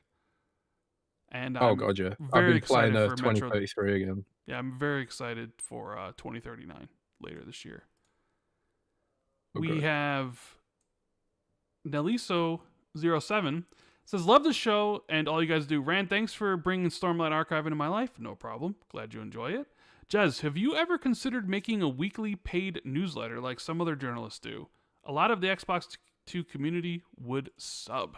I think you do one on Patreon, don't you? I actually do a weekly newsletter on Patreon, and I usually put it through on the lowest tier, so you can get the weekly Xbox 2 newsletter on Patreon for, I think it's $1.99 a month.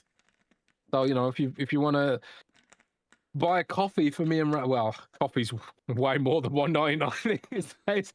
If you want to buy a fraction of a coffee for me and Rand every month, you can subscribe to the Xbox 2 Patreon for the newsletter.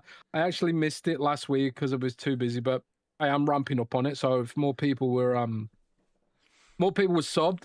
So basically, what I do with the newsletter is I round up the biggest Xbox stories of the week from Windows Central, and also do like a little write up of some recent news and rumors that I've been hearing. I think I actually first talked about them rethinking exclusivity in that newsletter originally, actually. So yeah, if you wanna check that out, links in description too.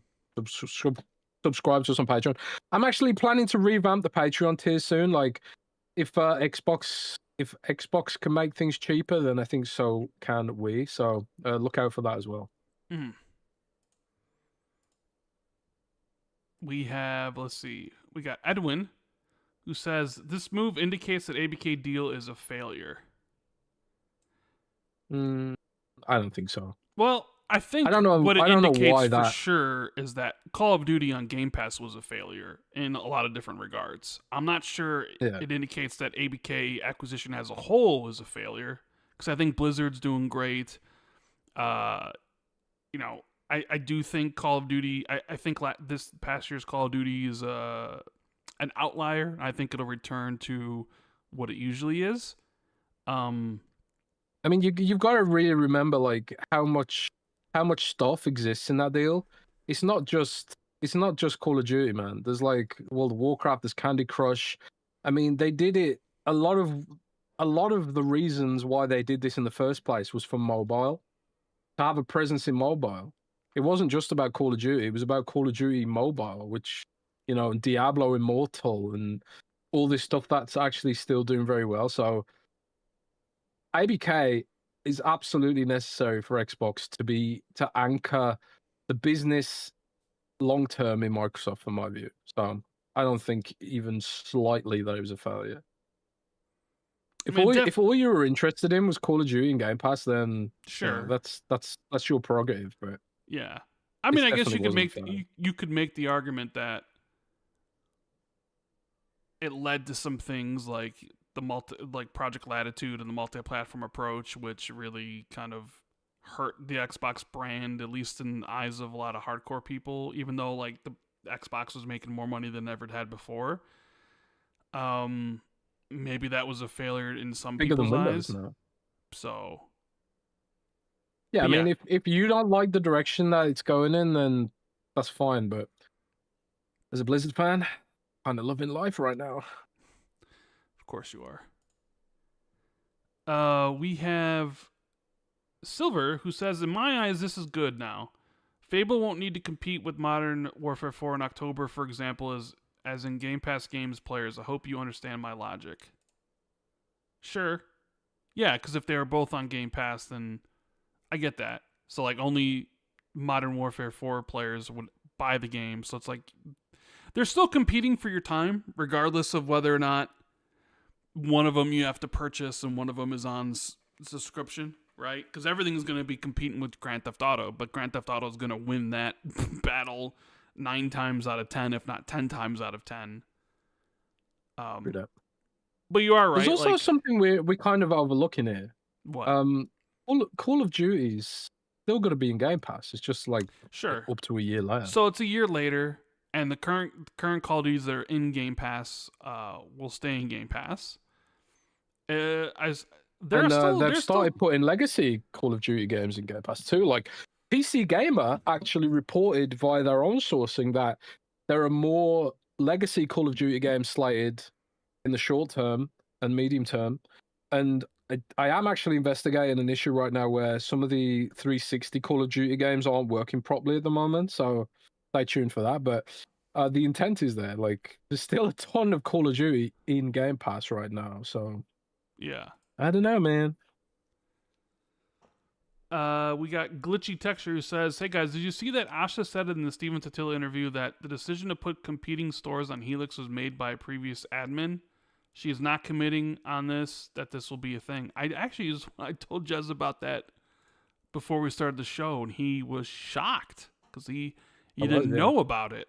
Because like it's been assumed for a long time that Helix was basically going to run Steam and run Epic and all these other things. And, you know, we had always brought up the discussion point and the concern of like, well, if you're releasing this PC console hybrid, but you also have this competing store on it that, you know, somebody could buy a game from Steam and Xbox sees no money from, which is basically how the entire industry's worked forever. How's that really a good thing for Xbox? Like, can that potentially be a bad thing?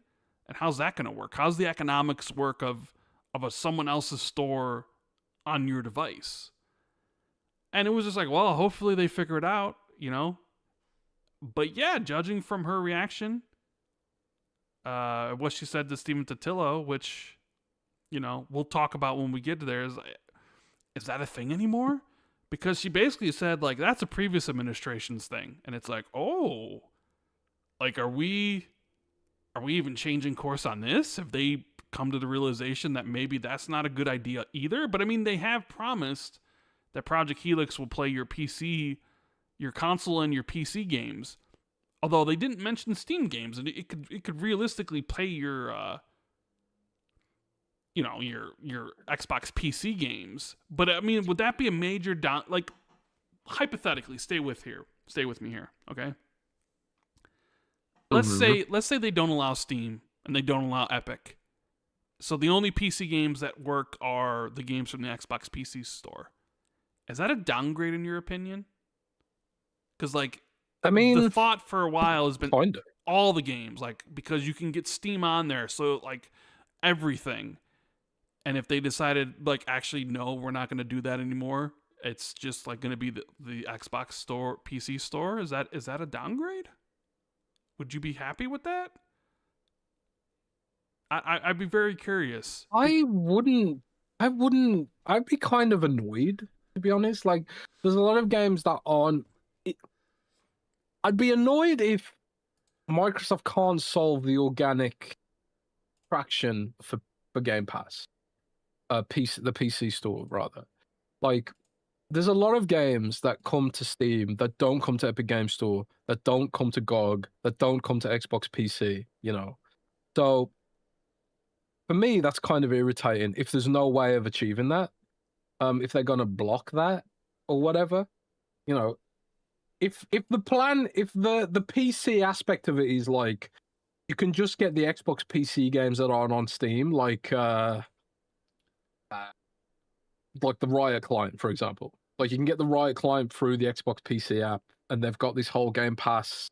They've got this whole Game Pass deal with Riot for League of Legends and all those other games. And you know, there's a bunch of PC exclusive games that are on the Xbox PC app that aren't on Steam because Microsoft did specific deals with those companies who don't want to pay the Steam 30%. They only pay, I think it's 12% on the Xbox PC store.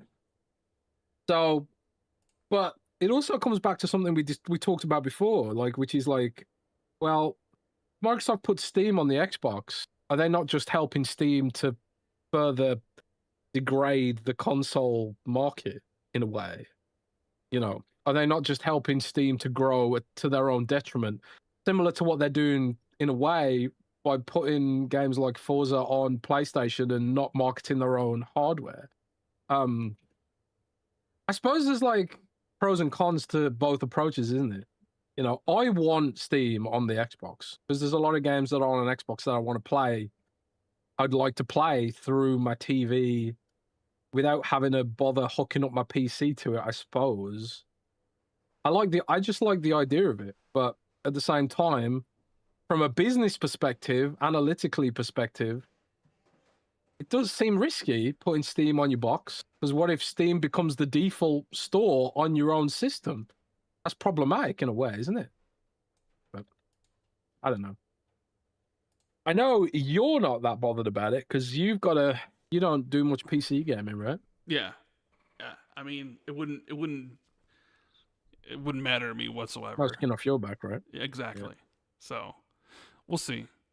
We'll discuss what the actual comment is later when we get all this good stuff. Glitchy also says, I agree with Jez that it's Microsoft putting Phil and Bond under the bus, but I also think some of that may be warranted. Love the show, guys. It's kind of what happens when someone else comes in and clearly, like Phil towards the end and Sarah were doing things that fans didn't like or appreciate, even though they could understand, like, hey, Phil saved Xbox when Satya came in, right?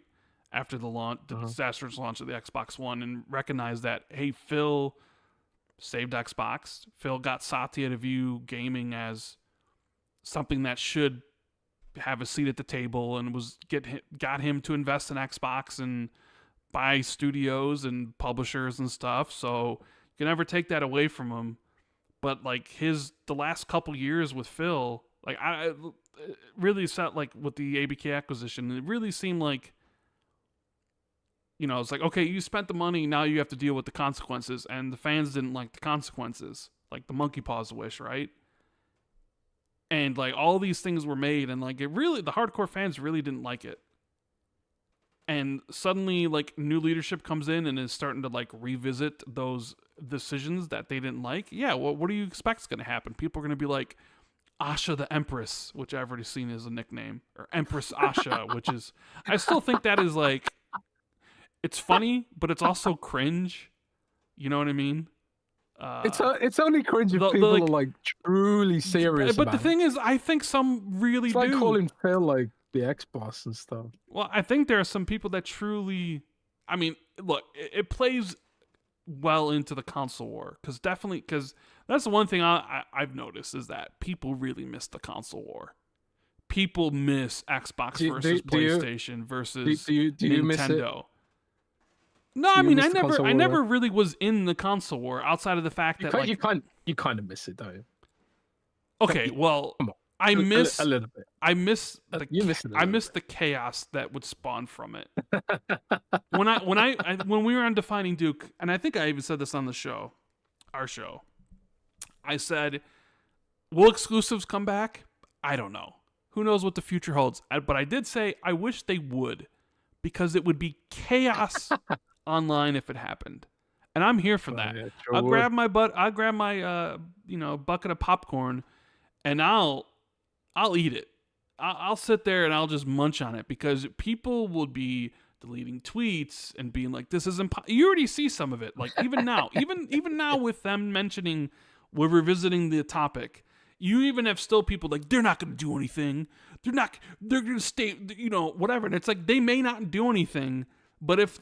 Oh, dude, I had like, I posted one of our articles on my Twitter yesterday, and there was a dude who wrote like a 14 tweet reply. Oh my Lord. About like, why do people do that? Is that a real person and not a bot? Like, seriously. No, it was, I think it probably was real, but I feel sad for that person.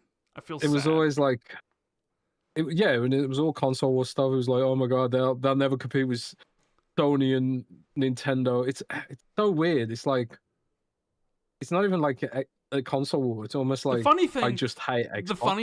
The funny thing, if you want to get in the console war stuff, is that with Xbox doing multi-platform, we've gotten PlayStation gamers to admit that they love Xbox games. There's no coming back from that now. So if Xbox takes them back from PlayStation and is doing exclusivity, it doesn't matter. We got you love Xbox games. You've proven that time and time again. So like the whole idea that Xbox games are garbage, that falls by the wayside because you were loving it and you couldn't wait for more Xbox games to come to your platform, right?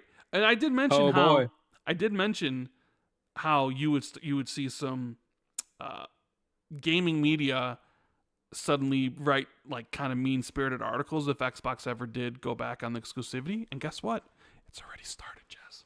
It's already started. Yeah, sure is. I saw this article from Push Square today called "Xbox is flip-flopping on PS5 again, and it's truly getting tiring." Whoa! Whoa! Whoa! Oh my God. I told, dude, it's so... I want to say it's pathetic that I can predict this stuff when it happens, when I know how the thrust of articles and comments will be, but it must be a gift because like nothing's even been done yet. We don't even know if Xbox is even going to do anything about exclusivity. But the mere thought that they're revisiting it has already PlayStation-centric websites already writing opinion pieces being like, this is so tiring. Oh my god. Like, it is some of the most pathetic bullshit I've ever seen, bro. You know what? Just for that, I want them to reverse everything. I want Asha to come out there with a picture of a PS5 case of Fable and crush it in her hands and saying, no, Xbox only. Just to see the reaction from the Kotakus of the worlds and the push squares of the worlds and the dual shockers of the world. I want to just bathe in the chaos that it would happen. Not that I even care. Well, dual shockers is written by AI now. Oh well, I mean, what isn't written by AI these days? Yeah, true. It's so tiring. Tiring. It's kind of why is it? Why is it okay for PlayStation and Nintendo to have exclusives, but not Xbox? Like that's good. That is genuinely going to be the narrative that Xbox is bad for doing this, and it kind of reminds me of when Xbox did the whole exclusivity thing with Tomb Raider. Remember how mad people were about that because PlayStation can do those and Xbox couldn't. That's what they learned because PlayStation gamers. There's like we were used to getting everything, and the 1 second they don't get something, they cry like little bitches. Isn't Bayonetta still Nintendo exclusive? Yes. I think? Well, Nintendo published it, so yeah. Bayonetta 2 and 3. But it would be better for the franchise if it wasn't exclusive. Well, I mean, technically, why isn't anyone mad about that? Well, I think people weren't necessarily mad about it because they knew basically that.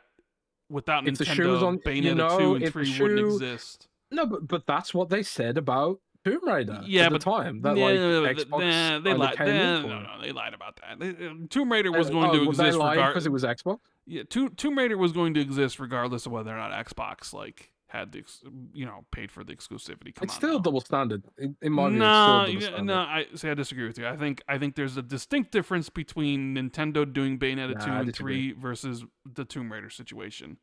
I completely disagree. Like there's Tomb Raider, Bayonetta was on all those other platforms before. Yes, Bayonetta 1 didn't need to be and exclusive. Then Sega shelved the franchise, and then Nintendo paid for it to come back. You know what it's similar to? It's similar to Ninja Gaiden 4. Ninja Gaiden was gone. Xbox paid for it to come back, but because they're in a giving mood of being in exclusivity, they put it everywhere. Now imagine if Ninja Gaiden 4 was only on Xbox. How would that have played out? That would have been a similar situation to Bayonetta, but we'll never know. Let me see here. Anything else? It really does feel like Xbox is not allowed to have exclusives, but everyone else can. Like that feels to be the opinion to me. Good old Conwood says, Rand, didn't you put Jez under the bus when he was on holiday and you had other people co-host Xbox 2 like Cold or Paris or Nick? What do you mean under the bus? What do you mean by that? Did because he wasn't here, I had someone else host a show with me? Is that throwing Jez under the bus? I guess so. But I mean, that's just Xbox 2 is that's kind of how it is. 2 people, right? If it's just me, I didn't do a solo 2. show on I didn't do a solo show on your channel. I did it on my own channel. But some people asked me to get a co-host on, but it was just such short notice. I was gonna ask Paris, but I love talking to Paris. But and also Paris has been trolling Twitter hard recently. Yep. Oh man, he's always posting his merch from the game studio. It cracks me up, but no, it was too short notice. I think the main reason I didn't have co-hosts on is because I'm too disorganized. Rand's a little bit more organized than me. Of course I am. Duh. Anyways, let's talk about this We Are Xbox thing that was posted yesterday. And, yeah, the big old blog post. I mean, it is a big old blog post. I mean, I'm not going to read the whole thing. I'll just kind of get over some of the things, but there was a town hall. Did you get the audio from the town hall yesterday yet? I didn't get the audio from this one, no. Okay. Well, not yet, anyway. You should probably do that. So, this was kind of written by Matt and Asha, and it's called We Are Xbox. Now, this preceded, the whole thing was, they're no longer Microsoft Gaming. It's just Xbox now. And they got this cool new logo. That's pretty hot, Jez. The logo is pretty good. Is pretty good. Is this what Asha meant when Return of Xbox, where there's like, we got rid of Microsoft? Because technically she could probably write and be like, well, I promised to return to Xbox, and we got rid of Microsoft Gaming, and Xbox it is, where you did return to it. So that's kind of like one change. But they wrote this long thing, very transparent, and it says, hey, Xbox has always been different, yada, yada, yada. And then big green bold letters, we have work to do. Players are frustrated. Like, right off the get-go, right off the rip, players are frustrated. It's like, okay. Yep. Yeah, what do you mean? New feature drops on console have been less frequent. Our presence on PC isn't strong enough. Pricing is getting harder for people to keep up with. And core experiences like search, discovery, social, and personalization still feel too fragmented. Developers and publishers are asking for more too. Better tools, better insights, and a platform that helps them grow faster. At the same time, a new generation of players is coming online with different expectations. Their time is split across games, media, and everything else competing for attention. They expect more content in familiar places, want to shape the worlds they play in, and want to create and socialize together, not just play together. It's like, hey, that's a pretty like all the things wrong and kind of like a overview, macro view wrong with right there. Boom. Hey, console is not getting the love. Our presence on PC isn't good enough. I mean, yeah, well, and I doubt it ever will be, honestly. Like, with Steam being there, pricing, you're getting, when you start off with the console that's $500 and your current same console $650. It's like, it's getting ridiculous. Then they go into more things about what's going on here. And then they say Xbox will be where the world plays, which you do have to sometimes wonder, but like, well, they constantly mention like the world and all these people, but then like the exclusivity stuff where it's like, you're going to lock it to like one console, but the world, like, I guess, because I have seen people kind of say like, well, they want like the world and daily active users, they can't give up PlayStation for that. And it's like, all right, well, we'll see. Xbox will be where the world plays and creates. We will build a global platform that connects players and creators everywhere. Console is at the foundation, delivering a premium experience, and cloud brings that experience to any device. You can play where you want, and your games, progress, friends, and identities stay with you across console, PC, mobile, and cloud. Xbox will be built to be affordable, personal, and open. We will offer flexible pricing so it's easy to get started and keep playing. The experience will adapt to you, letting you customize how you play, helping you find what you love, connecting you with the right people. And we'll be open to all creators, and from individuals to larger studios, blah, blah, blah, blah. Our new North Star will be daily active players. What was their old North Star, Jez? Was it monthly active players? Monthly active users? It's monthly active users. So, did that include people just logging into the mobile app to check a message? It could. Players sounds a bit more specific to me. Yeah. Gamers. Daily active players versus monthly active users. It's an interesting distinction because you would think there really wouldn't necessarily be any, but maybe there is, in the sense of, maybe there is. Like, for instance, Saros is coming out on PlayStation next week. And I'm going to get the game and I'm going to play it. And I'll be on PlayStation probably for a week playing that game. And then I won't be on PlayStation anymore. But if they were to look at monthly active users, they'd be like, oh, I actually played. But I haven't played on PlayStation since Dispatch came out at the end of last year. So even though like I bought Dispatch and I buy games on there and I'm going to buy Saros and play it, I'm not a daily active player. I'll go months without playing anything on there. So, like, I sort of wonder, in that case, am I someone that they even want? You know what I mean? Because if you're talking about daily active players, there's value for someone who's constantly playing on your ecosystem, spending money, playing on it, versus somebody who might buy your game on PlayStation, who plays it a few times and then never plays it again. You know what I mean? Yeah, a daily active player definitely sounds different to me. That's like a focus on actual real like fans, I suppose, than a monthly active user. Yeah. Yeah. Yeah. Mm. We will execute this through 4 priorities: hardware, content, experience, and services. Hardware, stabilize Gen 9 as a healthy and high quality base. Now, Gen 9 is the current generation we're in, yes? Yes. Or is, okay. Deliver Project Helix to lead in performance and play your console and PC games. Lead in comfortable personal high performance accessories and build a strong ecosystem that expands choice and reach. I did gloss over this one part I wanted to go back to about Xbox will be built to be affordable, personal, and open, and they'll offer flexible pricing. How are they going to do that with Project Helix, Jez?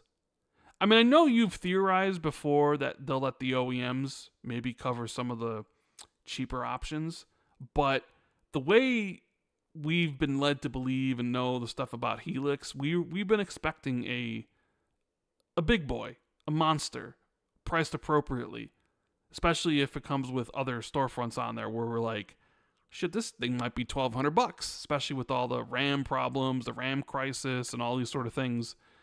I mean, she's laying it out there like, when I think $1,000 console, the last thing that comes to my mind is affordable.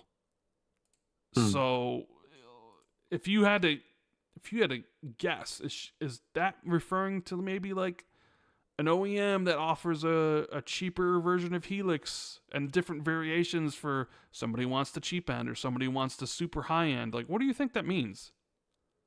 Man, it's kind of tough to say, isn't it? Because like all my information suggests there's only one next gen console, and it's probably going to be expensive. They've clearly identified that $1,000 console is prohibitive for what console has historically been, which is affordable. Historically speaking, console gaming has been sort of like I suppose the medium between the super casual mobile gamer and the super hardcore high-end PC gamer. It was always like console could give you a close to PC experience at a much affordable price. It was subsidized via the services on the box.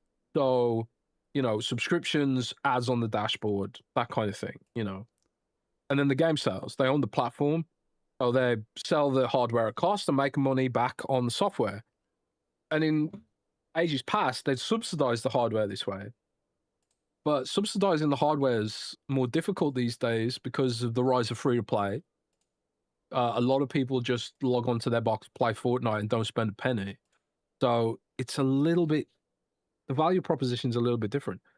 Maybe there's like some kind of X factor that they're planning to throw in there to solve this issue, like something, I don't know, can they lean on OEM partnerships or their RAM partnerships? Because Microsoft's a big company with a lot of clout.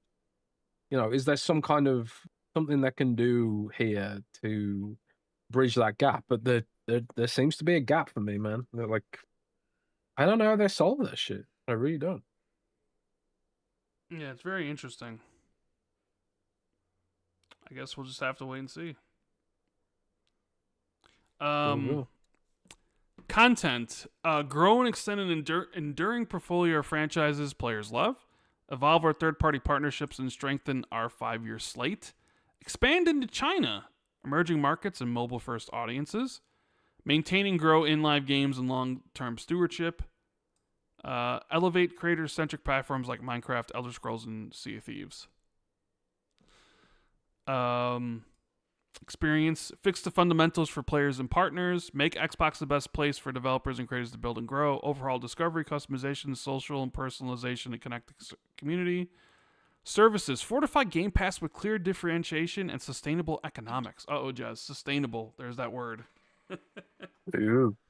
So is Game Pass not sustainable currently? Or they just need to be more sustainable? Return the business to durable growth and strong cost discipline. Make cloud play feel native, fast, and reliable across TVs and low-cost devices. And use mergers and acquisitions deliberately to accelerate growth where organic paths are too slow. Jez, are they going to be buying publishers and studios again? What's going on here? That was the thing that was overlooked a little bit, I thought. Like the fact that they're talking about acquisitions again. Are we back in acquisition season? I thought we were done with this. I thought we were done with mergers and acquisitions. I thought Activision... No, bro. We're going hard on acquisitions. We're going to buy Twitch. We're going to buy Discord. We're going to buy Discord. We're going to buy EA.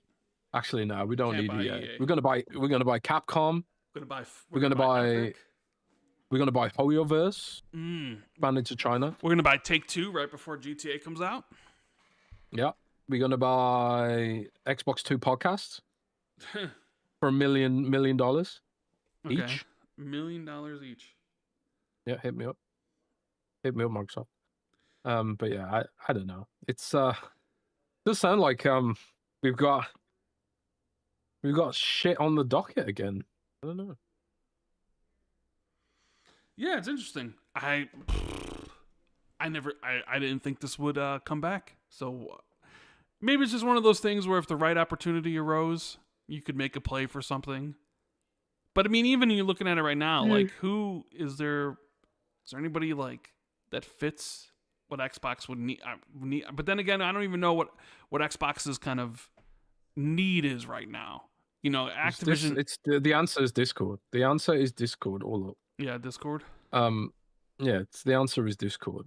I mean, we already knew they had discussions previously, and it was more like Discord was looking for evaluation, kind of, because the rumor was Discord wanted to go public, you know, and be a publicly traded company.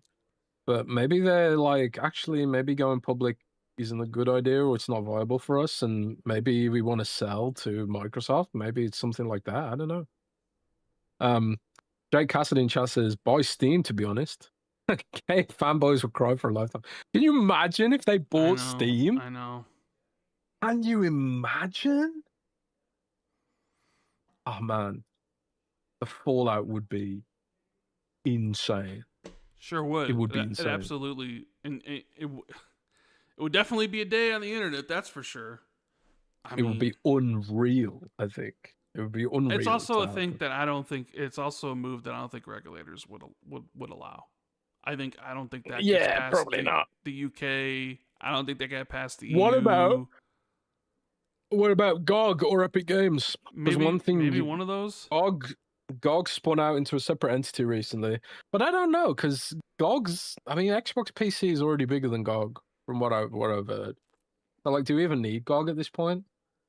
I don't know. And then I suppose, like, I don't know, could they buy the Epic Games Store? Like, even then, it's like, why?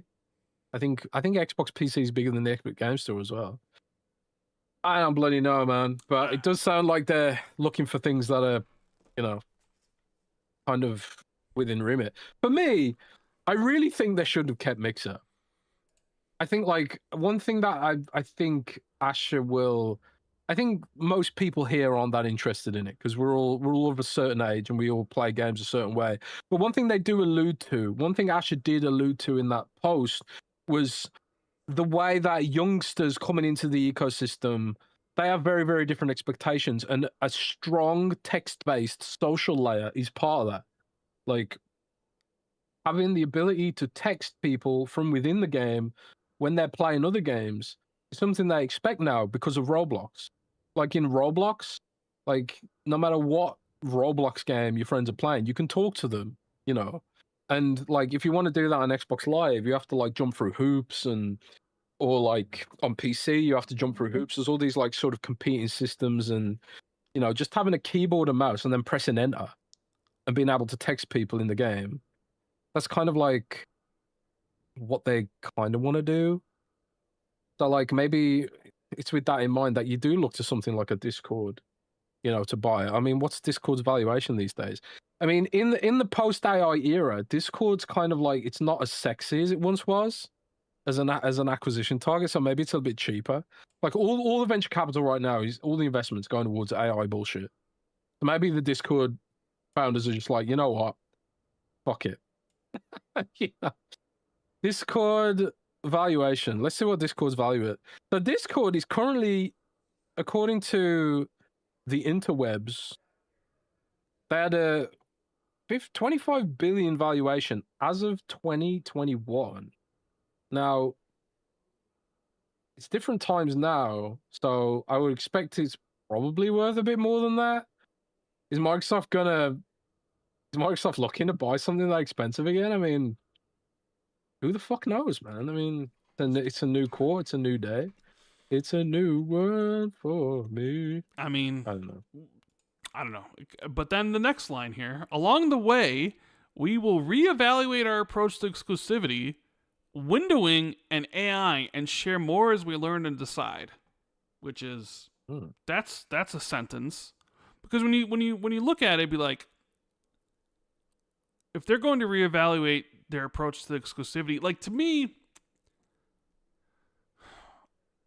look, I was kind of more of on the playing the side of like, before, like, my initial reaction when Asha took over was like, nothing's really going to change along the exclusivity angle because of like the external pressures, and you know, how can you give up Forza Horizon 6 or the Forza money on PlayStation, right?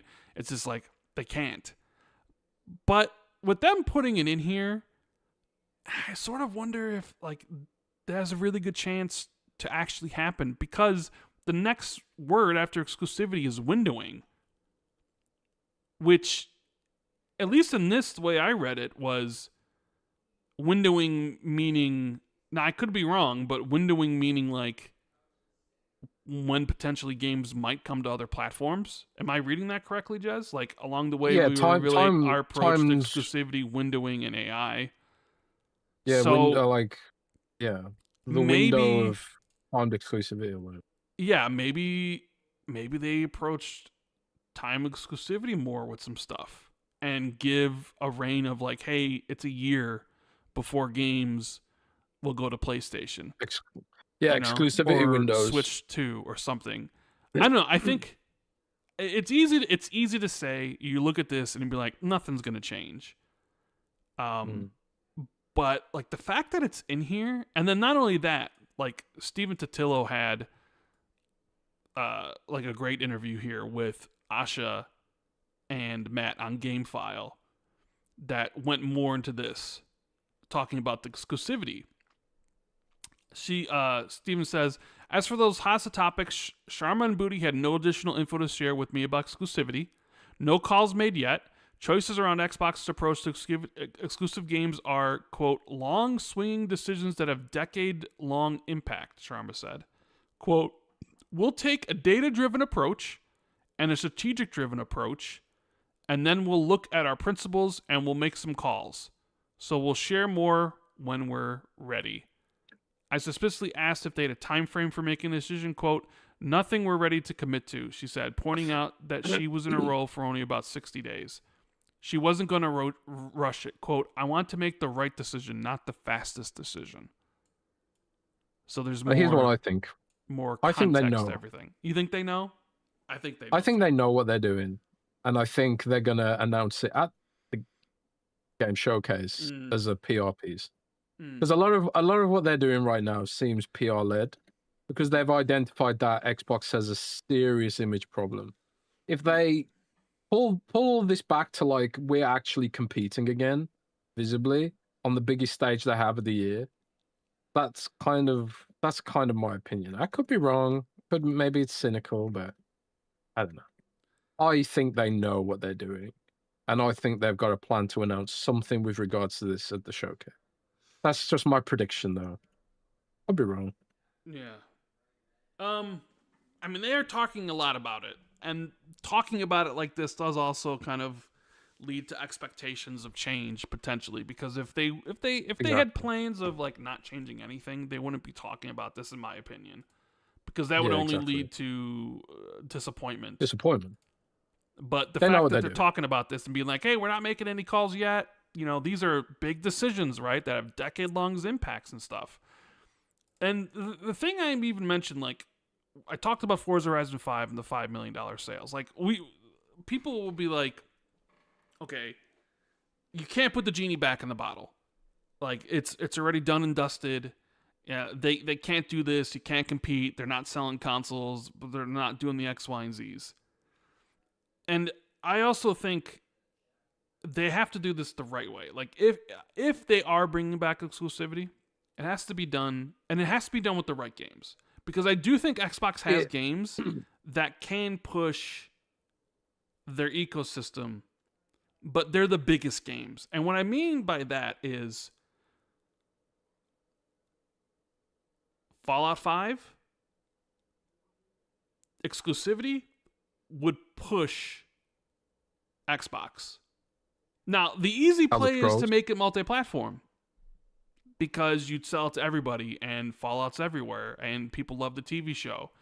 But when you take about like things that are like games and experiences that will like actually move the needle, it's the biggest ones that you would think they put on PlayStation. Fallout 5, Elder Scrolls 6, you know, Forza, Fable, the next Halo potentially, like the big games.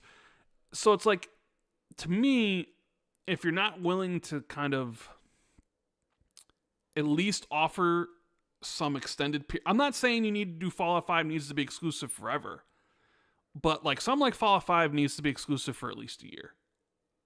If you really want to push it, because you look at it like Avowed and South of Midnight, like the incidental exclusives that happened with Phil and Sarah, like, did those do anything for Xbox or Game Pass or anything? Did it make anybody want to pick up an Xbox?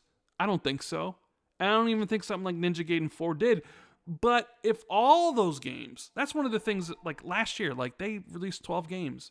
Like, what would happen if, like, Doom was exclusive for a period of time, and Ninja Gaiden 4, and Outer Worlds 2, and Oblivion? Like, and you also like you put like a strong branding behind that, like only on Xbox or Xbox original, like only on Xbox. And back I understand, in the day. like, well, they didn't really have any consoles to sell, and it's like that's an issue too. But it seems like that maybe changed. Like, that is, look, I don't have the book in front of me. I don't know what their expenses are. I whatever. I'm just looking at it as someone is like, okay, the biggest games are the ones are going to push your platform. Like, it's not going to be Kilm, you know, unfortunately for Double Fine, but it is those other games that you would think would be multi-platform, like, you know. But you sort of maybe got to bite the bullet on it and being like, we'll put it on PlayStation, but you're going to have to wait. You're going to have to wait a year. And maybe that's also a wrong decision, because people might just wait. And then that's the sort of decision where it's like, you have to really believe in it, because it'll make or break everything. You know what I mean? I don't know. It's I definitely wouldn't want to be in her shoes. She's got a lot that she needs to do. Sure does. And like this decision is going to define her when it at least comes to the hardcore fans, is the stuff with the exclusivity. Like, all the other business decisions are business decisions, whatever. But when it comes to the hardcore fans, this choice about what to do with exclusivity will define her tenure at Xbox. And I'm telling you right now, like, considering how invested people are in the possibility of change and all those sort of things, like, if it comes back, let's say negatively, in the sense of like, you know, we looked at it long term, it just doesn't make sense. Some games will be exclusive, like the really small ones, but like the biggest games will be day one everywhere on PlayStation and Switch too. Like, people will turn on her. right? Because right now she's got the grace period and she's doing some cool things. But realistically, for a lot of the hardcore, I mean, maybe it's like the people on Twitter, the Twitter fans, are like, that's an echo chamber. Like that'd be the defining decision. If she can somehow walk back Project Latitude and even give like, okay, everything is at least a year timed exclusivity where people are going to have to wait, I think people would be happy with that. I'm not saying that probably forever would write off, PlayStation, because there is money to be made. Like Elder Scrolls 6 on PlayStation would make a shit ton of money, and so would Fallout 5 and all those other games, but is it worth it? I don't know. So it's fun to have this conversation, because if Phil and Sarah were here, we'd already know the destination where we're going. We'd just be like, all right, we're here for the ride. We know like where we're going. Nothing's gonna change. This is how they want it. But with Asha in charge, I'm impressed by what's happened before. What's already happened with her and the things that she's done. Hopefully it keeps on going, and hopefully like there's more meaningful changes and stuff. Rather than just like, hey, it's just a blog post with a lot of words, and you got to live up to these things that you're talking about here, I really think like you really touched on something important there when you said it has to be executed well, because like if exclusivity is like if you are doing exclusivity and it's just like, I don't know, like AA games or something, like it's not going to be impactful. But if it is something like a Fallout 5, then you have to actually put some marketing books behind that. And also it can't be something you do like as a one-off experiment. Like when she's talking about these decisions are going to impact decades in the future, you have to actually give it a go. You can't just like do one game and be like, oh, nobody cared, and then just give up. It's got to be like a consistent, concerted effort, a habit building culture you've got to cultivate around exclusivity. You can't just do one game being exclusive and then just give up. It's got to be like, we got to be in this exclusivity thing for the long haul and actually let people know with marketing that there are things they're missing out on by not having an Xbox, even as a companion device. Like there's like a lot of people aren't gonna necessarily change their habits for a few games. Like you say, like I'm gonna play PlayStation exclusives, but I'm not necessarily going to become a PlayStation guy because my variety gaming that I do is mainly on Xbox. But I think there's an opportunity there to make Xbox a companion device for people, and I think that's good enough to sort of help spark wider desire for the brand, The fact that PlayStation even has exclusives is sort of like, it's a foot in the door for a lot of the people. And when Xbox has shit the bed as hard as it has, it's driven a lot of people to become permanent PlayStation gamers because they have offered that consistency. To even have the opportunity to convert someone, you have to be consistent, And she talks about like what the youngsters want and all this kind of stuff. You ain't going to have a platform if you completely ignore the current expectations of the core gamer, that cohort, right? So yeah, it has to be executed correctly. It has to be executed consistently for me. And yeah, I don't know. We'll see whether or not they can actually stick with it longer than a quarter, because again, it's for me, it's like Microsoft corporate, the C-suite, the Satyas, the Amy's. They've shown to be very fair weather about a lot of all this shit. Satya was going on about the metaverse 5 minutes ago, and then he got bored of it. It was fun for 5 minutes, and now he doesn't care about it. It's that kind of shit. Nobody cares about the metaverse anymore, do they? No, the metaverse is dead. Even Meta, who rebranded their fucking company for the metaverse, even they don't care about the metaverse anymore. But you have to be consistent. And is Microsoft willing to let Asha and Matt be consistent? I don't fucking know, man. I don't know. This is quarterly driven culture, bro. That's kind of irritating. That all this shit is dictated by this stuff. But I don't know. We'll see what happens. Yeah. They talk more about Game Pass, like fortifying Game Pass and what it meant. She said that to grow a subscription business, you need more players who love the subscription, that are staying longer and that are happy. Which says to me that like probably the people who signed up for Call of Duty probably only signed up for a month, because I mean she literally says that are staying longer. So I bet you that was an issue, right? Yeah, I think so. Yeah, she even says, "quote We think that this decision is going to give us all three of those, so the cheaper price and all that sort of stuff." She says, "We've been thinking about Game Pass in two steps. One is just let's make it sure it's affordable, which we addressed. The second is what does value look like 8 years later, after the advent of Game Pass and the world changing around us and the next generation coming online. So we're exploring a number of different things, which, dovetails into the Discord, Xbox Game Pass partnership, which you even mentioned. Maybe there could be an Xbox Netflix one. Maybe that's how they do that's some kind of what stuff they were teasing, right? Yeah. So stabilize the Gen 9 series. She says, we formed a team and we're investing in console features. We are standing up the muscle to make sure that all of our performance and reliability and quality is great. We are investing in it as a first-class experience again. And we want to make sure that all the players who want to be on Gen 9 are on Gen 9 with a great console with regular updates.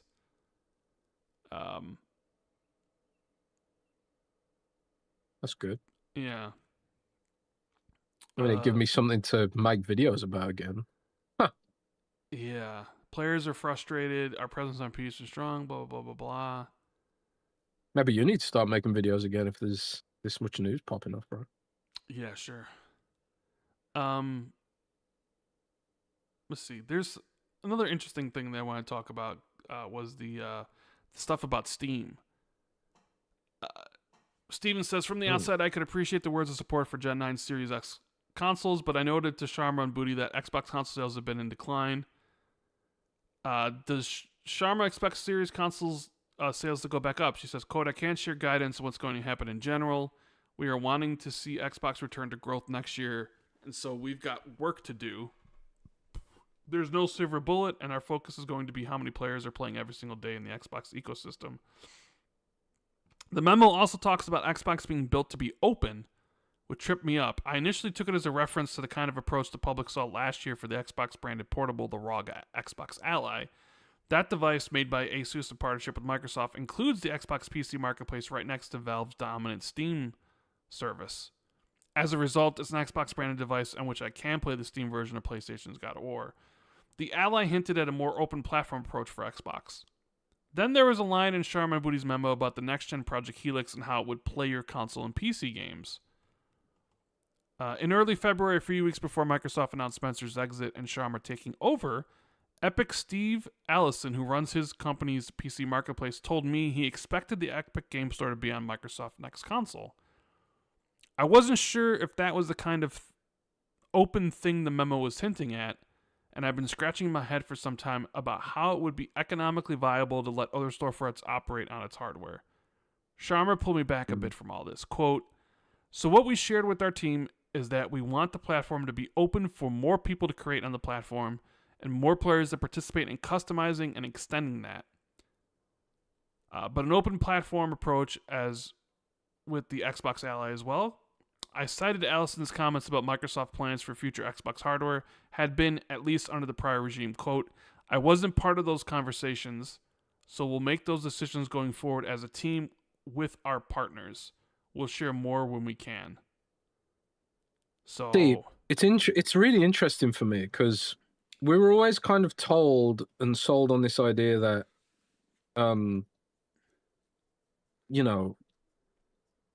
kind of the Xbox Helix, previously under a different code name, but it would be this open kind of box where you'd be able to run Steam or the platforms. Like Phil had been talking about that for years, like hinting about that for years, right? And like if Asha's kind of I suppose like it could still happen, but it just sounds like she wants to really examine whether that's actually going to be a viable thing. And that makes me wonder, like, did Microsoft itself expect it to not be a viable thing? Did Microsoft itself kind of like, well, we're going to work towards doing this because this is the trend we're seeing where people are going to PC and we're not going to fight that? So, like, is this more of a like, oh, actually, maybe we should fight against that? Like, it really does seem like a complete 180 in philosophy, you know? I don't know, man. I don't know. It'd be really interesting to be a fly on the wall and really see what they're actually talking about in these boardrooms and why they're making the decisions they're making. Because Windows all up is kind of, it's stressed, you know, from a consumer perspective. Like, obviously, businesses are still sticking with Windows because they kind of got no choice. But consumers are like aggressively looking at other options like Linux, and you've got like outlets like PC Gamer, for example. They had a poll up on PC Gamer, which I thought was kind of a loaded poll, and the question was like, "Have you made the switch to Linux yet?" As if to suggest like that is a thing that's inevitably going to happen. Like for now, like I think Linux has like 5% of the Steam survey or something like that, but it's growing. But I just thought it was funny the way they framed that question. Like people hate Windows that much that even like the biggest PC gaming outlet is like sort of implying that you definitely should switch to Linux, right? That's kind of like how badly Windows has kind of performed recently in recent years. And with the rise of the Steam machine, like it really felt like, oh, there's gonna be a Linux distro that's actually stable, supported by a big corporation that isn't kind of subject to all the sort of weird idiosyncrasies that Linux distros are often subjected to. Like, oh man, what was it called now? I think Bazite. Like Bazite was the big one last year, where like, oh, Bazite uplifts PC gaming performance by like a ton.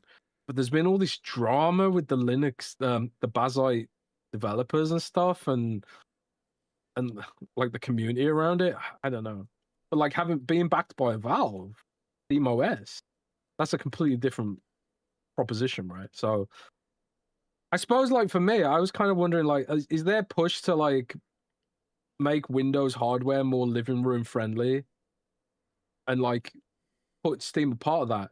Is that more like about saving Windows than Xbox?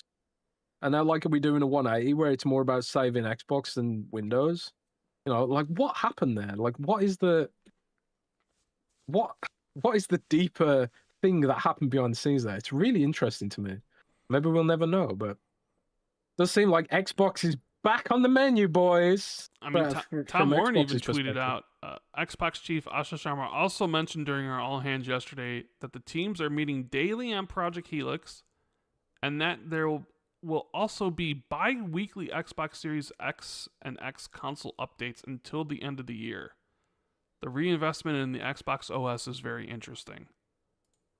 I mean, it is interesting, isn't it? That is. It's like a 180. It's like it really is like a 180. There's hardly any updates, and all of a sudden she took over, and there's constant updates. I mean, the achievement stuff was most recent things, which are cool, but you know, I want a more deeper change. But like bi-weekly updates to the end of the year, I don't know. Like, why? I mean, she wasn't kidding around when she says she wanted the console to be the focus again, right? Because it kind of has gotten away from that. Like, it was everything else. Like, you know, the whole "this is an Xbox" ad campaign. It was like, your fridge is an Xbox.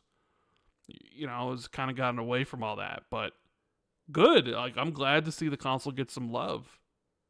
So, I'm very curious what they do. Maybe they feel like, I wonder if they start to feel like maybe we need a new visual dashboard, like a bigger, like actual like change. You know, because it's been like this for quite some time now, hasn't it? Maybe it's like, I mean, I don't know what they can do. I mean, one thing, like, I suppose Asha brings a new kind of expertise, right? And one thing I have always thought about Phil, and I think I've said this to him personally, is that like I felt like Xbox was being quite utilitarian under Phil, and like less fun. And I think I've written an article about that too. So it's not like I'm backtracking it. It's kind of like they looked at it very much like from a a utility kind of perspective. It's like, oh, the dashboard's fine, and it is fine, but you get bored of it, And I think one of the things that at least for me kind of defines gaming over like a Windows or an Office is that it is meant to be fun. I do get bored of the dashboard. Sometimes I want to see like new shit on it, and and the dashboard is part of the fun for me, or at least I think it should be. And I think Asha kind of gets that coming from like Facebook and the social media universe, because yeah, I know. Like there was this whole meme where people bitch when they change the Facebook layout all the time, but there's a reason they do that, and it's like to re-engage people with it and try it out and try new things and all the rest of it. I don't know. Maybe I'm just kind of spitballing here, but it is really interesting the way they're rethinking everything. I genuinely thought they were just done with this gen and that was it. We weren't going to see anything new from it. I mean, I'm glad we are, but like, I'm also confused. Like, why? Why now? Like, what changed behind the scenes? Yes. It can't just be Asha's prerogative. Maybe like she isn't even from gaming. Like, why is it so important for her? Really interesting to me. Is it really just because people want it? Are we actually getting what we want? I mean, they did lead I'm confused. They did lead with their whole thing with like players are frustrated. And I'm confused, Rand. I'm not used to getting what I want from a corporation, especially not Microsoft. Yeah. I'm confused and scared. What's going on? What's going on? I wonder how the employees at Microsoft or Xbox feel about Asha. I mean, before well, we know, like a lot of them have been tweeting about it. Yeah, very. I mean, I had heard that like there's a lot of optimism surrounding her, but that was like kind of like when she took over, where you didn't really know where anything was gonna go. But I wonder if it's more or less. They're now. fans too, right? They're Xbox fans too, and Xbox users. So like, kind of like because Blizzard put out an apology themselves this week because the new patch for WoW is really buggy. And in the apology, they were like, "We play the game too, and we feel the pain with you," And I know like all the big Blizzard devs, like they're all addicted to World of Warcraft as well. And it's like that at Xbox. They're Xbox users as well, and they're probably feeling a certain way about some of these decisions. So, as Xbox fans themselves, probably exciting for them too, and energizing as well to be working on this instead of like, I don't know, whatever the prerogative was before. It's really interesting, man. I'm sitting there like talking about it and thinking to myself, what changed, bro? What changed behind the scenes, to make Satya want to ditch all the previous stuff? I don't know. I'm intrigued. Well, you know what it is? I'll offer my thought about maybe what changed. Go on. The data. They finally had data to support going in a direction. Was before it was kind of just projections of Dumb. Hey, we acquired this company. We think putting Call of Duty in Game Pass is going to do X, Y, and Z. And to hit our profit margin goals, we're going to go multi-platform. It goes in with their whole thing of this is an Xbox everywhere, and this will be we'll see great increases and more people whatever they sold them on is like, okay, let's do it. But now you've had some pretty good solid data, not only in regards to how the games sell on other platforms, but in the meantime how things are going on your own platform, how Game Pass has either grown or regressed in that same time frame. What about Xbox Store revenue? There's always people that say Xbox gamers don't buy games, they just rent games and stuff, and that's always kind of a haha, yeah, right, there's plenty of people that buy games here, but is there any truth to that?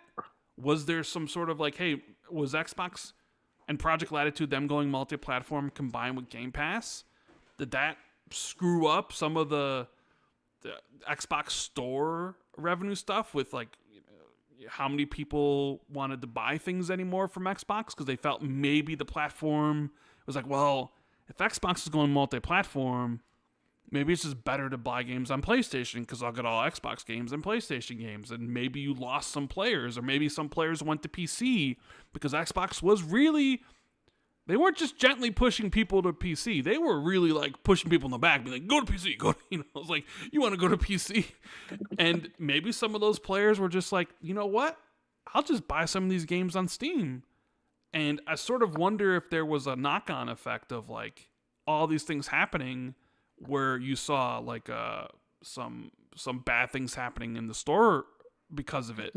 And now like you had data to present, to show to the higher ups and being like, hey, this is what's going on. Because we know that they're a data-driven company, right? I mean, Asha even mentioned it in the thing. Like, that's what happened, where like things, you know, they push Phil out, or Phil retires or whatever, which I do think he was pushed out faster than... I do think Phil was planning on retiring. I don't think he was pushed out. Well, no, I think, dude, you can't get me to believe that it was just... They announced his retirement Friday, and he's gone the next Monday. Come on now. That, to me... Well, it leaked. Well, okay, sure. For one thing. But that seems really quick. You know? Well, this is what I think, right? This is what I think. I think they had the data that they needed to change direction. And then Phil was like, this is a good time for me to leave. Because... if it's me doing this stuff, then it's going to be like, you know, it's going to be better for it to be under a new regime, a blank slate, rather than this current administration having to admit that there's loads of mistakes made, right? Yeah. And like, I think it just made sense. It's like, would the trust be gone if the people who made the changes all of a sudden had to admit that the changes they made were the wrong changes to make? And people were already calling Phil flip flopper because he said the only 4 games thing and all that kind of stuff. And also, and one of the reasons why I think this is because I know that the Xbox achievement new stuff, the new, you know, they're working on new achievements features, right? I know that work started under Sarah, and I know for a fact that started under Sarah because that stuff appeared already in the Xbox Cloud Gaming preview dashboard, which wasn't available to the public. So that started before Asha was even in the picture, right? So I do think like they'd already realized they needed to make a big change, and they'd already got a sign off from Satya to do this.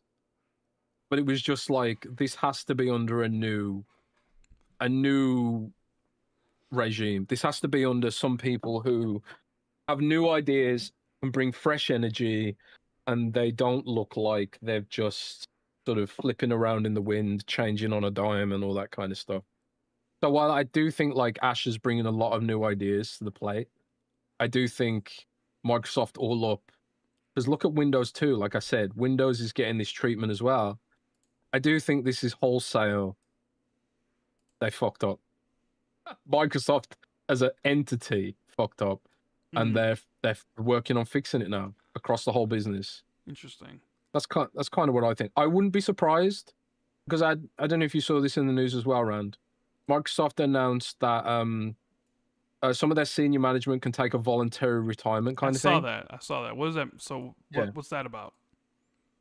So there's like some kind of formula, like if your age plus your tenure hits a certain number, you can take a generous voluntary retirement package. I wouldn't be surprised if we see some Windows leadership exit stage left. And in fact, Rand, we actually have seen the Windows organization reworked.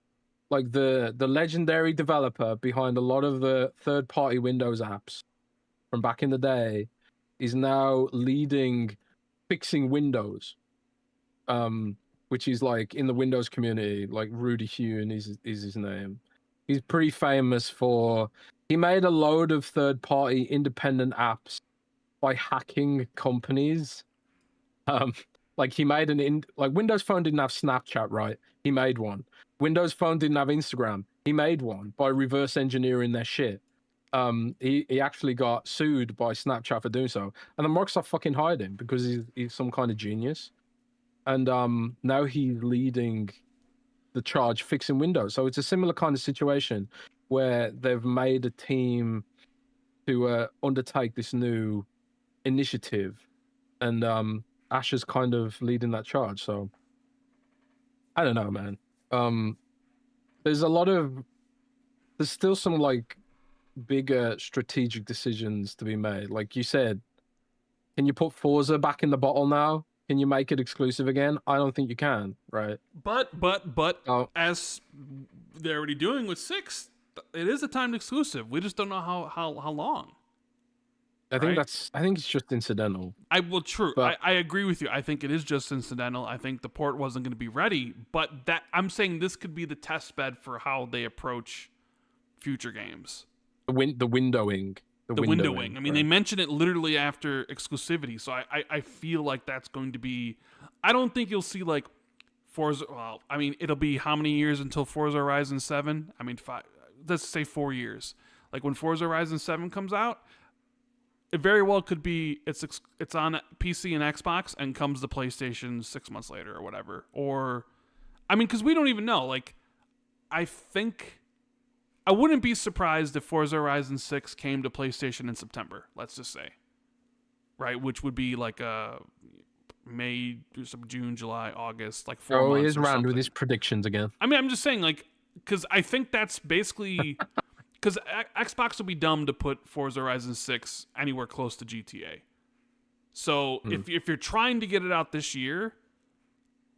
It's probably got to release sometime in September on PlayStation, in my opinion, because October you're kind of getting a limit. So like September seems about it, but then it's like, you know, if you're Halo's like supposed to be July, I guess maybe you could put it in August, but it's got to be around the. Do you want to avoid Wolverine and Phantom Blade Zero? I would say you do.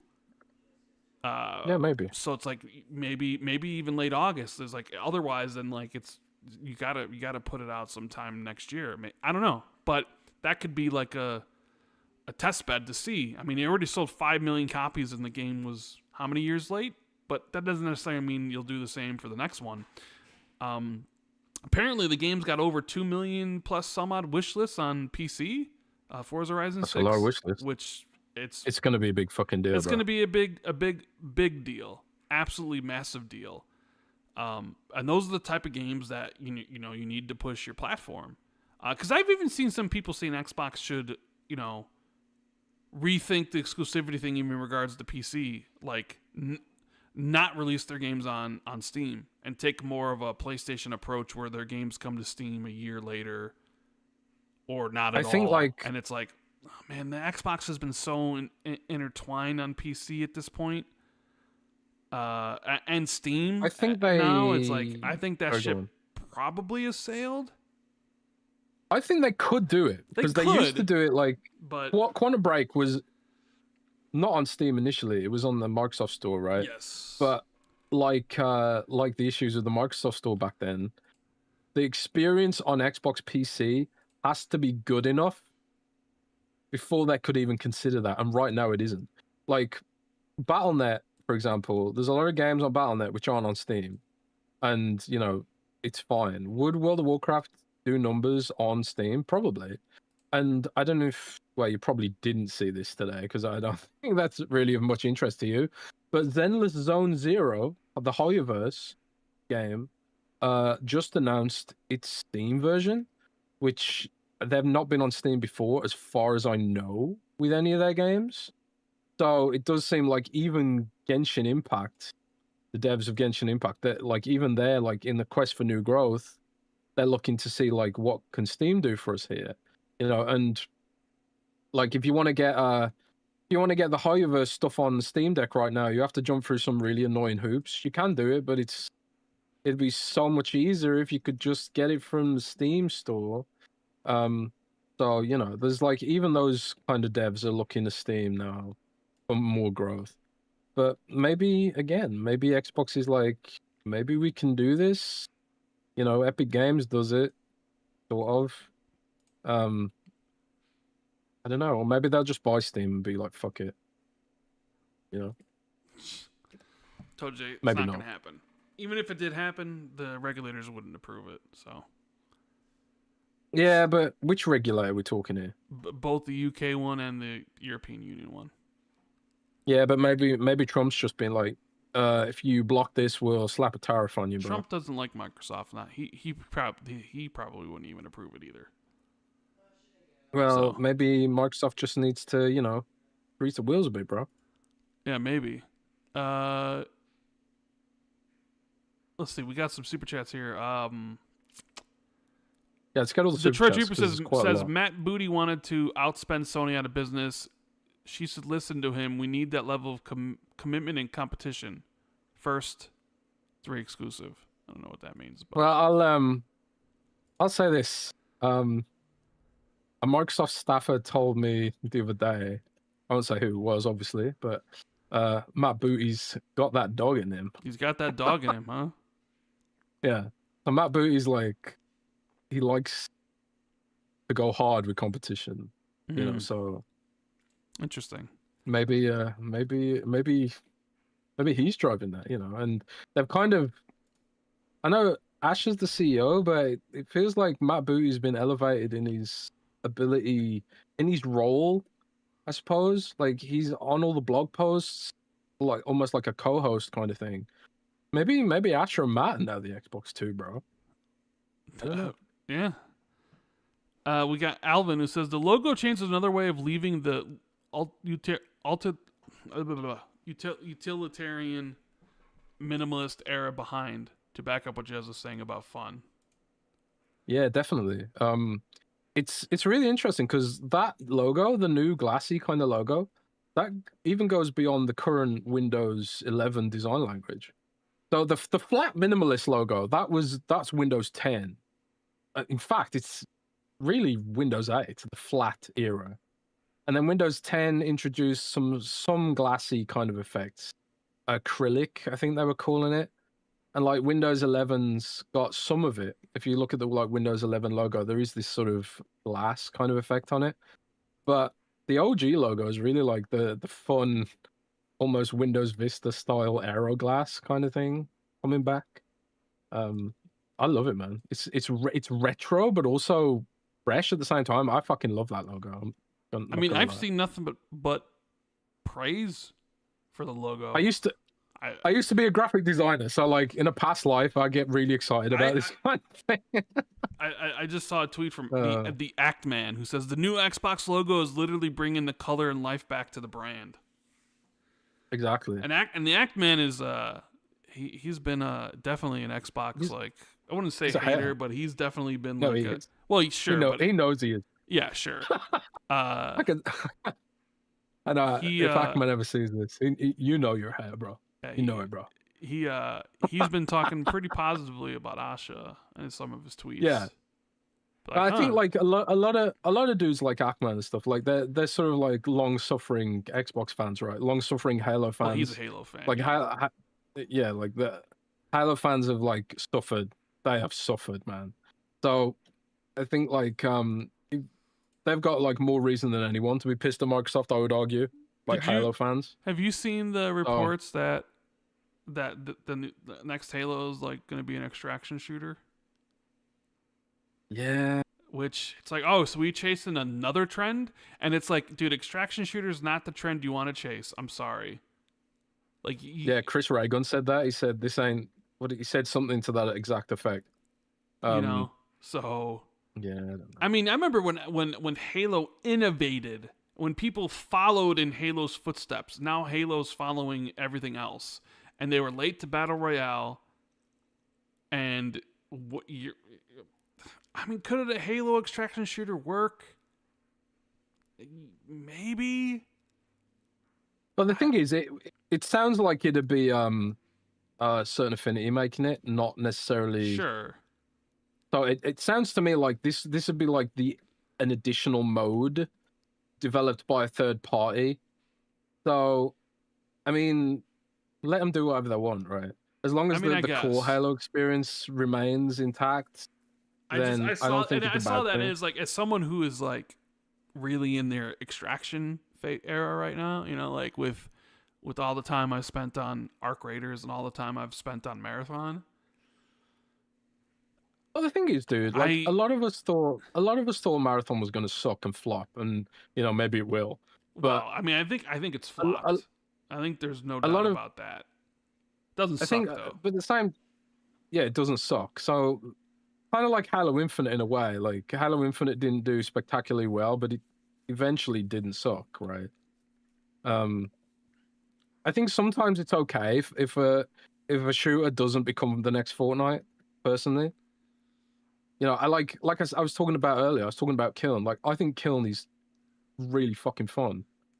Is it gonna take over League of Legends or Pokemon Unite? I don't think so. No. But it's really fucking fun, and I'm gonna play it for a few hours and have fun with it. You know, I don't know, but I don't hate the idea of a Halo extraction shooter. I think some people are just like they're so used to, I don't know, the sort of Me Too kind of trend stuff. Like I've gotten a bunch of emails in my inbox about like, oh, we're making an extraction shooter, like, you know, indie devs and stuff chasing the trend. And I think people are cynical to trend chasing, but what if they made their take on an extraction shooter and it was actually good, you know? So I'd rather maybe give them the benefit of the doubt after Marathon, because I did not give Marathon the benefit of the doubt. And like the way you've enjoyed it, I haven't played it myself, but like now I'm kind of like, well, I was wrong about that, you know. So maybe I'll be wrong about a Halo extraction shooter. Yeah, we'll see. I'm not exactly super excited about that, but I mean, I'm also not even sure that it'll ever see the light of day. Who knows? Yeah, like the Halo Battle Royale they were making, Tatanka. I sort of wonder, like, Asha went on a tour of the studios when she took over, right? And I sort of wonder, like, when she went to 343, especially with all the like the 343 drama that went on recently, and like how they've squandered Halo. I sort of wonder if it's like, you want to make a big change, give Halo to somebody else. You know, people. Who would you give it to? id. You wonder what they're gonna do after Doom. You know what? Instead of rebooting Quake, let's see your take on Halo. That'd get people really excited. No, I'm just saying, like, Halo's been squandered under Phil. It was just during his tenure. Now maybe that's just like, yeah, sure, it could never reach the heights that it used to, but like consider like the franchise and everything surrounding it, like it's been squandered. And it's like you look at it and it's like, okay, what are we doing with the Halo Studios? You know, like I don't know. But Doom the Dark Ages didn't do super well, did it? It seemed like it wasn't what people wanted out of Doom. I mean, it depends. Like it seems like each person has their own preference about which style of Doom they like. Some like 2016, some like Eternal, some like Doom the Dark Ages. You know, maybe people are just they've had enough of Doom, or you know, maybe there was like really wasn't much interest in a prequel Doom of like, oh, I really want to know what he did during the time before. But I quite liked it. But then again, if you had asked me, I liked fun. I liked Eternal better, and I think I like 2016 better. So like, but it's not saying like if it was like ranked third, but like we're talking, they're all great games. It's just I think Eternal's pretty damn awesome. So it's like, yeah, you go visit all the studios and you're just like, how about this? What do we do with Halo? Yeah. How about this? You let id make a spin-off first to give them a taste. So like an ODST 2, something like that. And then like if it's kind of like what you say about like E-Day. If Gears E-Day is really good, they won't return to 6. Mm-hmm. They won't do a Gears. They won't do Gears 6, right? If E-Day hits, and maybe like if ODST 2 from id or Machine Games or whoever does it, if that hits, then you just give them the franchise and be like, fuck it, you guys do it. you guys do, man. I don't know. Yeah, but I do think like for my Halo bros, it's painful like how legendarily mishandled that franchise has been. You know. We got a super chat here from Dave I've Reeves. lived through it, says, bro. "Give Halo to Arrowhead." Well, you know they can make a good ODST for sure. I mean, seriously, like, didn't they say they were looking for their next project? Fucking do it. Can you imagine? I mean, it'd be cool. I think that'd be huge, bro. That would be huge. I'm sorry, it would be huge. And they are independent. They're not owned by Sony. So. That's true. They are not. And they're Swedish. Oh, are they? Yeah, so cheaper. Cheaper than developing it in America. Did you see Jason Ronald's? Why's America so expensive, Rand? Did you see Jason Ronald's tweet to I did not. The PlayStation guy, where it was like the rumor is that I forget what it was, but Jason Ronald replied to him, basically said like Project Helix is an Xbox first party thing. Oh yeah, one of the was it? I can't remember his name. One of the guys who posts essays with ChatGPT and pretends like he's a thought leader. He was retweeting some rumors from one of the Xbox hype forums, and that the Helix would be an OEM thing and not a first party thing. And it's like Microsoft has like one of the most well-funded industrial design labs in the world. What do you think? They're just sitting there doing nothing? Of course Helix is first party. Fucking dumb as shit, man. But will there be OEM Helixes? I think there will be. I think there have to. With their talk about affordability, there has to be. There has to be like lower end ones or whatever. And like, you know, they'll give them the Helix chip so like it can run like your games and stuff. But otherwise, in what universe is it? Unless they severely subsidize Helix, where, you know, we're thinking it's $1,000 and somehow they subsidize it and it's like $600 or something. I mean, maybe they're just kind of like we tried to make the console industry something it's not.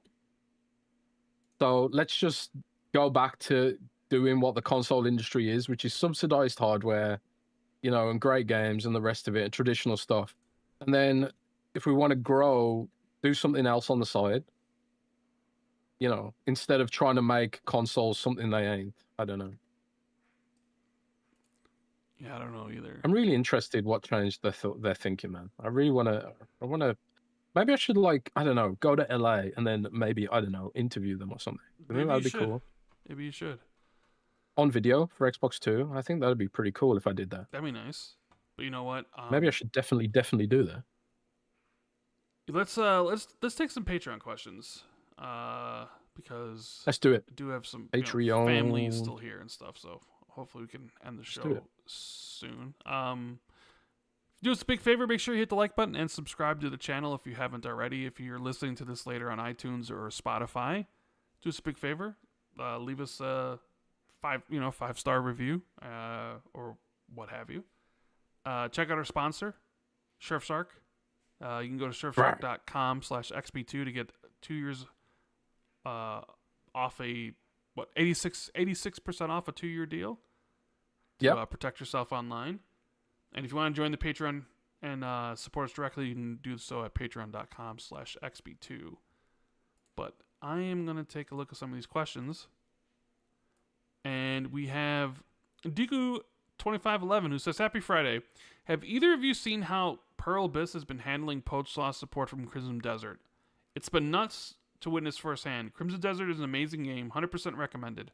I'm also curious what you guys think about the use of proprietary engines versus Unreal for everything.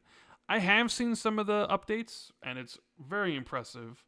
But what they've been doing with that game, updating it, and we've talked about like the engines stuff,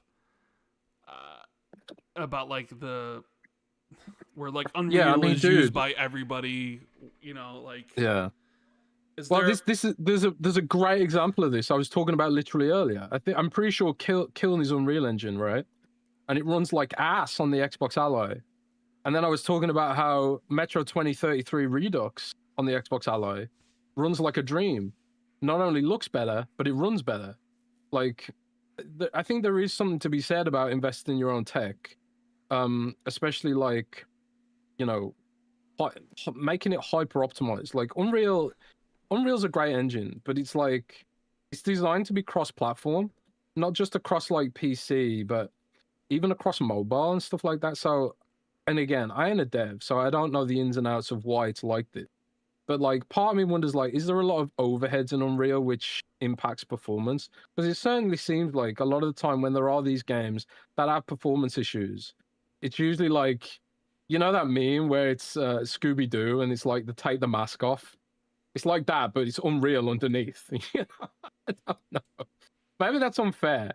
And there have been some Unreal games that are like really well optimized. Like, for example, Gears of War. You know, Gears of War is always like in the Coalition. They're wizards with it. But a lot of the Gears of War devs are former Unreal Engine developers.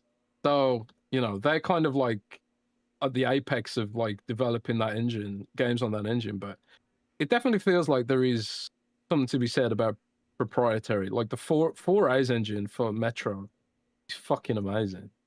It really is. So I don't know. I really like the Death Stranding engine. What's it called? Decima, I think. It's the yeah, isn't the Decima engine? It's the engine that Horizon uses. Yeah, like the Decima engine, like it's insane how well Death Stranding runs on the Xbox Ally, even the base Xbox Ally, like the cheaper one, which just got a price cut, by the way. I think they're trying to clear stock of that. But yeah, the base Xbox Ally, anything with Decima runs flawlessly on that shit. That engine is fan-fucking-tastic. And doesn't Sucker Punch have their own engine as well? I don't know. I think. I don't know. They might. Ghost of Tsushima also runs really well on the Xbox Ally. And it's a lot of these games which aren't Unreal Engine. A lot of the Unreal Engine games do not run very well on the Xbox Ally. I don't know. Good O'Connell says, hello, Rand Jez. Did you talk about how Shohei Yoshida was shunted aside by PlayStation and then fired by Jim Ryan? I mean, it was always pretty obvious that was what happened to him. But yeah. He mentioned in the interview conducted in an event last week and that he was open to appearing on podcasts. Can you approach him to appear on Xbox 2+1? Highly doubt he would. But... And we'll see. But yeah, I'm not surprised he got fired by Jim. He also recently said that he said the PC ports for PlayStation games help pay for future PlayStation games, and that there was no evidence that the PlayStation PC ports harmed PlayStation in any way, shape, or form, which rattled some people because they were banging that drum, you know. Yeah. I mean, I always said, like, I just had a rumor, you know. I never reported on Windows Central. It was just one of them podcast kind of rumors. But Jason Schreier, obviously, a Bloomberg reporter, holds himself to a much higher standard than I do. He reported it pretty definitively that they were looking to get out of delivering exclusive games to PC. But it's kind of like what Shuhai says. They'd be leaving a lot of money on the table, and it also helps pay for and subsidize development and also improve quality. Like, Forza Horizon 6 going to PC and PlayStation is going to go straight on Playground Games' balance sheet, which will help subsidize the costs of Fable, which has been astronomically expensive, and then Fable 2, and then Fable 3, and so on and so forth. So I suppose it remains to be seen what happens with all that shit. Yep. We have Goggles Lens says, hey guys, with Game Pass changing up again, I think this is good. For me, I have it backlogged until 2028, so they have until then to change it to have me decide then on whether to subscribe. The new changes are technically a bad thing for me, but I think they're good overall. With Helix coming out being a PC, they're probably going to change Game Pass again when it comes out because PC Game Pass would just be the best one. Unless they have Game Pass be different on the consoles than Helix, which would just be even more confusing. So under the assumption that they will get rid of paid for online, I think the build your own bundle is the only way to get the most amount of people happy, and their contracts with other companies are factored in because adding things would make it more expensive that would add the expense of those contracts. Rand mentioned that if there was a build your own bundle, he thinks some things might be baked in like cloud gaming. But I don't think that's the case because having a cloud play able to access cloud costs money, and if they do a cloud only tier, then that would have to pay for that itself, so I don't think that would be removable. Asha did mention making Game Pass more malleable, so I do think it'll eventually happen, even if it's just cope. What do you guys think? Well, just on the cloud gaming point, one of the weird things about the cloud gaming industry, the cloud industry all up, and someone called me out for saying all up a lot on this podcast. I'm going to stop saying it. But one of the things about the cloud gaming industry, or cloud, sorry, in general, is that inference is really important. Like, you actually lose money if your cloud servers are sitting there doing nothing, right? So showing that like the inference is high keeps costs down, because those server racks burn out, and if they're not being used, it's just wasted resources, is kind of how I understand it now. So one thing that they do with cloud gaming, yeah, one thing they do with cloud gaming and the AI stuff is they will offload compute to other things when they're not in use. So like if people are asleep and Xbox cloud gaming usage is down, then some of that AI inference will then go towards Copilot or something else, or Microsoft 365 or some other tenancy, right? So I think like the way they think about cloud gaming today is we just want people to be using it, which is why like you see these quite seemingly generous kind of offers for this stuff. Of course, it costs money, but it's actually worse if nobody uses it. So I think cloud gaming is probably something that will remain quite accessible. We're also going to see a ad-based free tier, I think, eventually, maybe this year. So, what was the other part of the question?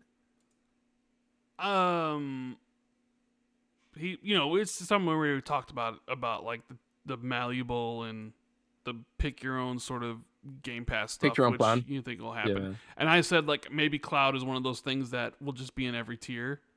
I mean, it was a bullet point in their little article, their little presentation about cloud.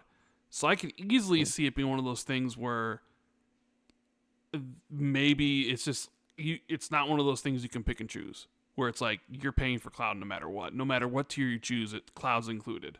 It's, you know what I mean? Mm. It just is the way it is. But I agree with Jez. I think that's probably the way to go. Like pick your own sort of bundle, build it, and see what it comes out to. I think that's probably the future. Glenn says, hola amigos. Amigas. And Asha Sharma's memo, the first action point in her hardware strategy is to stabilize Gen 9 as a healthy and high quality base. Which then, I think it does imply that it's not a healthy and not a high quality base currently, doesn't it? Or stabilize it. Maybe it's like almost there, but to me, this signals that Helix, when it launches, will not be replaced in the Series X and S consoles, which remain as the base. I've often wondered how Helix will sell more than 10 million units if it costs upwards of $900. Maybe the answer is it won't matter because the Series X and S will be stabilized as the base console experience for years to come. What are your thoughts? All the best, Glenn. I mean, we were wondering what they mean by affordable, and maybe with that they include, like, hey, we still are running the Series S and X, and those are affordable currently. And they still get Fortnite. And if they're like really, yeah, I mean, maybe that's exactly what they mean. Not necessarily about Helix, but about the previous consoles, at least for some period of time, for sure.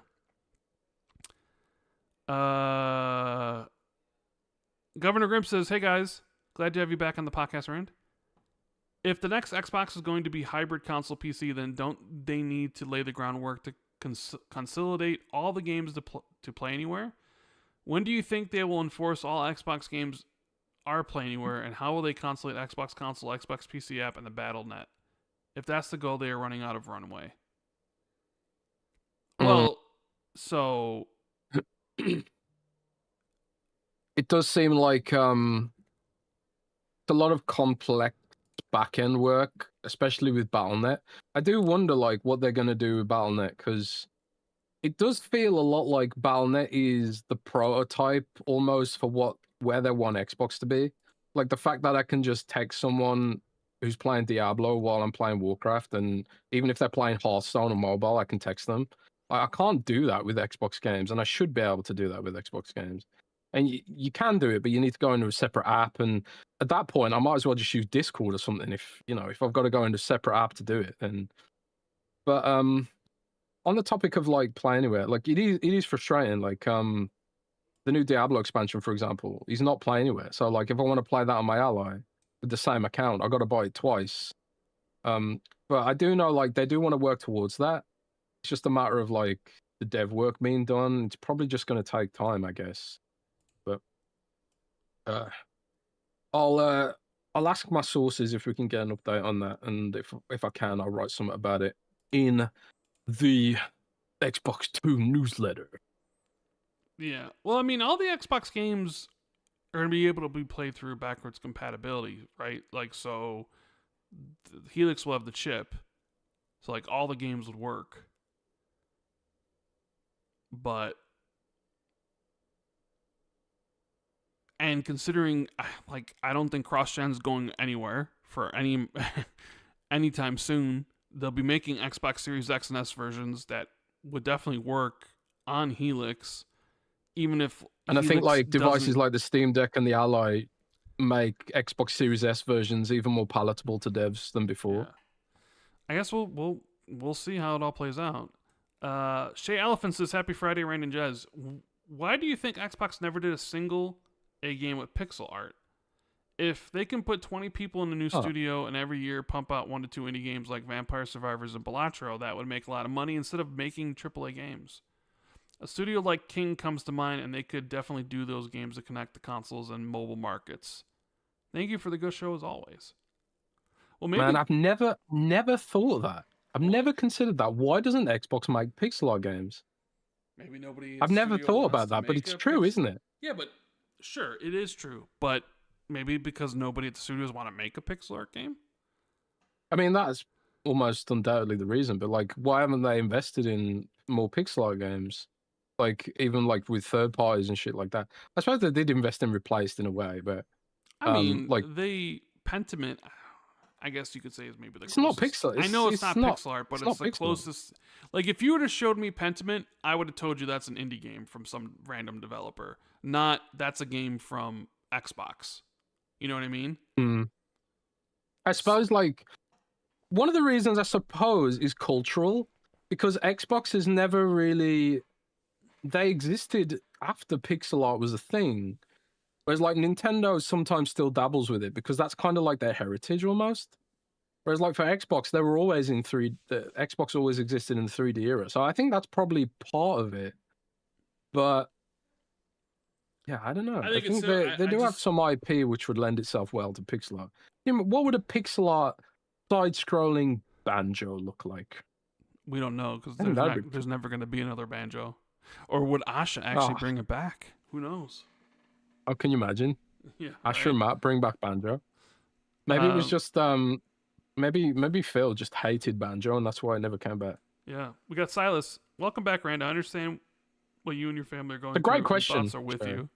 Anyways, over the past few years, Jez has been reminding us of Rand's YouTube millions, but is this the master stroke of deception? Is Jez really the one with generational wealth?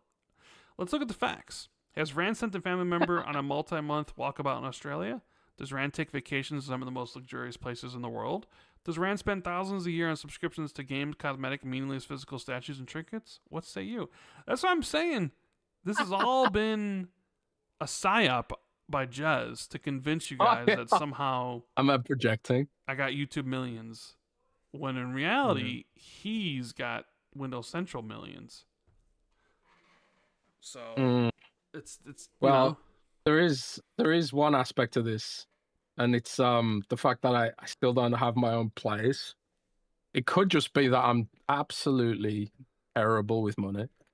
Yeah, I mean you did buy the Diablo statue, so yeah, but That was important. That was an important. Is Korn making a Diablo song or something? I saw something like Yeah, Korn's releasing a Diablo music video next week.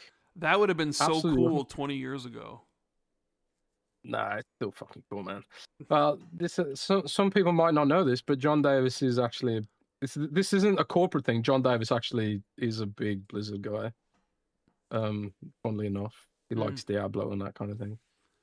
So, this is a match made in heaven for me. But you know, to get back to the crux of the question, I think I need to admit that it actually is a psyop.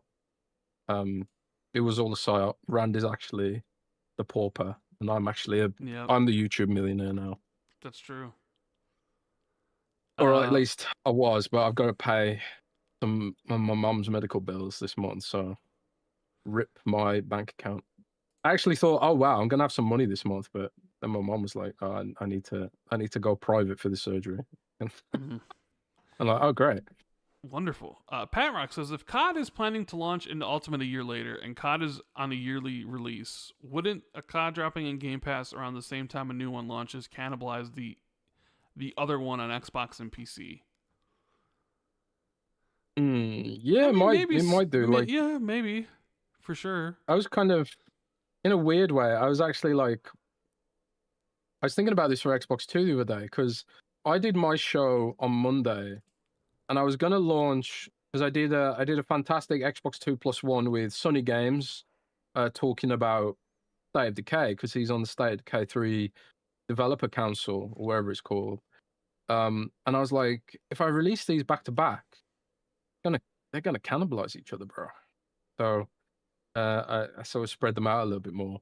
But I think about that a lot, like at work as well. Like, don't post this article now because it will cannibalize this other article, that kind of stuff.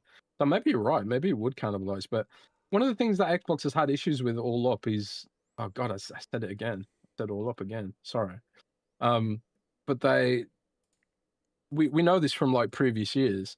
They keep launching their games on top of each other, don't they, Rand? Yeah.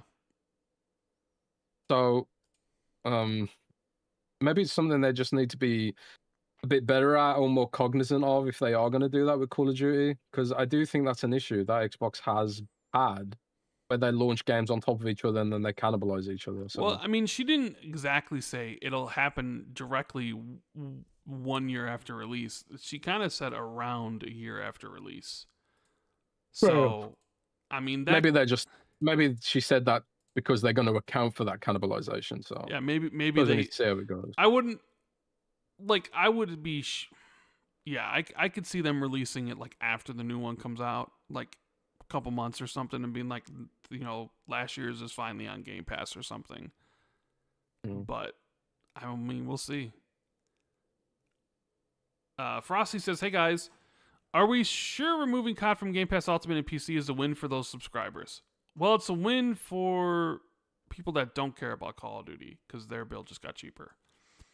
COD is removed day one from PC Game Pass, saving subscribers $2.50 a month or $30 a year. If a PC Game Pass user buys or plays COD yearly, they now have worse value with this change, since they now have to spend $70 for COD yearly. Game Pass Ultimate users now save $7 a month or $84 a year. If a Game Pass user buys or plays COD, they now save a whopping $14 a year after purchasing Call of Duty. There's also those who prepaid 1 to 3 years at the old price, probably expecting COD to still be there. The loud minority who don't play COD might benefit, but we know COD is a top 2 played game on Xbox along with Fortnite, so it doesn't seem like a win for all Xbox users. This seems like a move purely to maximize revenue and sales that COD can potentially bring over savings for consumers, which is an odd move, as it was alleged that the 30% margin requirement is no longer something Asha's Xbox had to worry about. This was Asha and the company's first big move into reign. Honestly, it feels a bit hasty, like she wanted to make a statement as we cross 60 days into her tenure. Why not wait a few more months as we get closer to the next COD launch? Would these next 4 to 5 months of potential sales for Black Ops 7 not have helped paint a clearer picture for Asha on what move to make? Most annoying thing about all this is that Microsoft doesn't publish data like Game Pass subscriber count and whatnot, so all we can do is assume and speculate. What are your thoughts? Well, I think they already knew. I think even before Asha got in there, that they already knew putting Game Pass on there was a mistake. Because I started hearing about that after like Black Ops 6 was on there. Like I don't think this is one of the things that Asha got in there and was like, what's a move I can make right away? I know, like, let's do this. I think they're already thinking about that internally. Because I do think they recognize, like, oh shit, this is an issue. Not only is it an issue for Call of Duty ruining its retail sales, its $70 sales, but also because they needed to make up for that, they had to raise the price of Game Pass to a point where people didn't want it anymore and completely negated its growth. So I think it had to be removed. Yeah. Now you could say, is it a good thing? Because like if somebody who does it or whatever, like what you said here, like, oh, if the PC player, like, you can do the math and stuff, and yeah, it's like, well, if you pay for COD yearly, but now you have to buy it, did you really save that much? I get what you're saying, but I think they're probably like, they probably like realize that maybe the COD user isn't really that much into Game Pass. So for them, it's those people. Oh, how do I word this? Those people probably weren't interested in Game Pass anyways. I think the fact of the matter is, right, is that amongst the enthusiast crowd who watch this show, they were going to use it, and they were going to use every aspect of Game Pass, and I think I've always said, like, if you use every aspect of Game Pass, it's still a good deal, even at $30. But the problem is, I just think the vast majority of people don't use Game Pass that way. The vast majority don't use it that way, and that is what informed their decision making here. It's a simple case of like most people, and not even like 60%. Like all the polls we put out, like they all hit like 75%. It really does feel like the vast majority of people were alienated by this decision, and I think that is purely what's driving this. Is that people just thought it was too much, and it hurt Game Pass, but also because it was never factored into Call of Duty's business model, which is more fragile than you might think. Yeah, they make money hand over fist, but there's a lot of upfront risk year over year. So if you disrupt that upfront risk, you are like risking a lot of money, like to the tune of hundreds of millions of dollars. It's not like oh, we lost like 10 million. We're talking like hundreds of millions of dollars. That's like a huge problem. So maintaining that delicate balance for Call of Duty is absolutely critical, for one thing. But I think just like when you factor in on top the disruption that it had to Call of Duty, to Game Pass, the amount of money they had to spend on other games for Game Pass to satisfy the variety gamer, and then on top of that, the brand damage. There was an enormous amount of brand damage. Like I said, like all their socials are just flooded with people begging them to lower the price. I think it just became too much. So while like there are definitely people that are lost out, and I've heard from them, like I got a bunch of DMs like, I'm losing out from this because I actually did like the way this was structured before. I just think that they're just the minority, But I've also said, I think they'll bring it back. I think they will bring back the option to pay $30 and put Call of Duty back in there. They just need to do the back end work to make that happen first. So I do think it will come back. It'll just be more of a choice than it was before. Because like Rand said on Defining Duke, right now, the way it was structured, you were paying for other people's fun. If you didn't want Call of Duty, you didn't want Fortnite Crew and that kind of stuff. So I do think it'll come back. It'd just be like in a modular way. We'll see. Yeah. I mean, yeah, if you're somebody who subscribed to Game Pass and also played Call of Duty through Game Pass, and you want to play Call of Duty every year, then yeah, I mean, like, I guess you're shit out of luck on that one. But if you're not, then all you really know is that your bill got cheaper, regardless of the fact that it's only $84 a year. But then you could make the counter argument is that why, or are people bitching about $84 a year when they raise the price to $30? Because now it's like, you're not really saving that much. But when they raise the price, it's like, oh my God, look how much they raised it by. You know what I mean? It's like, oh, you didn't really save that much.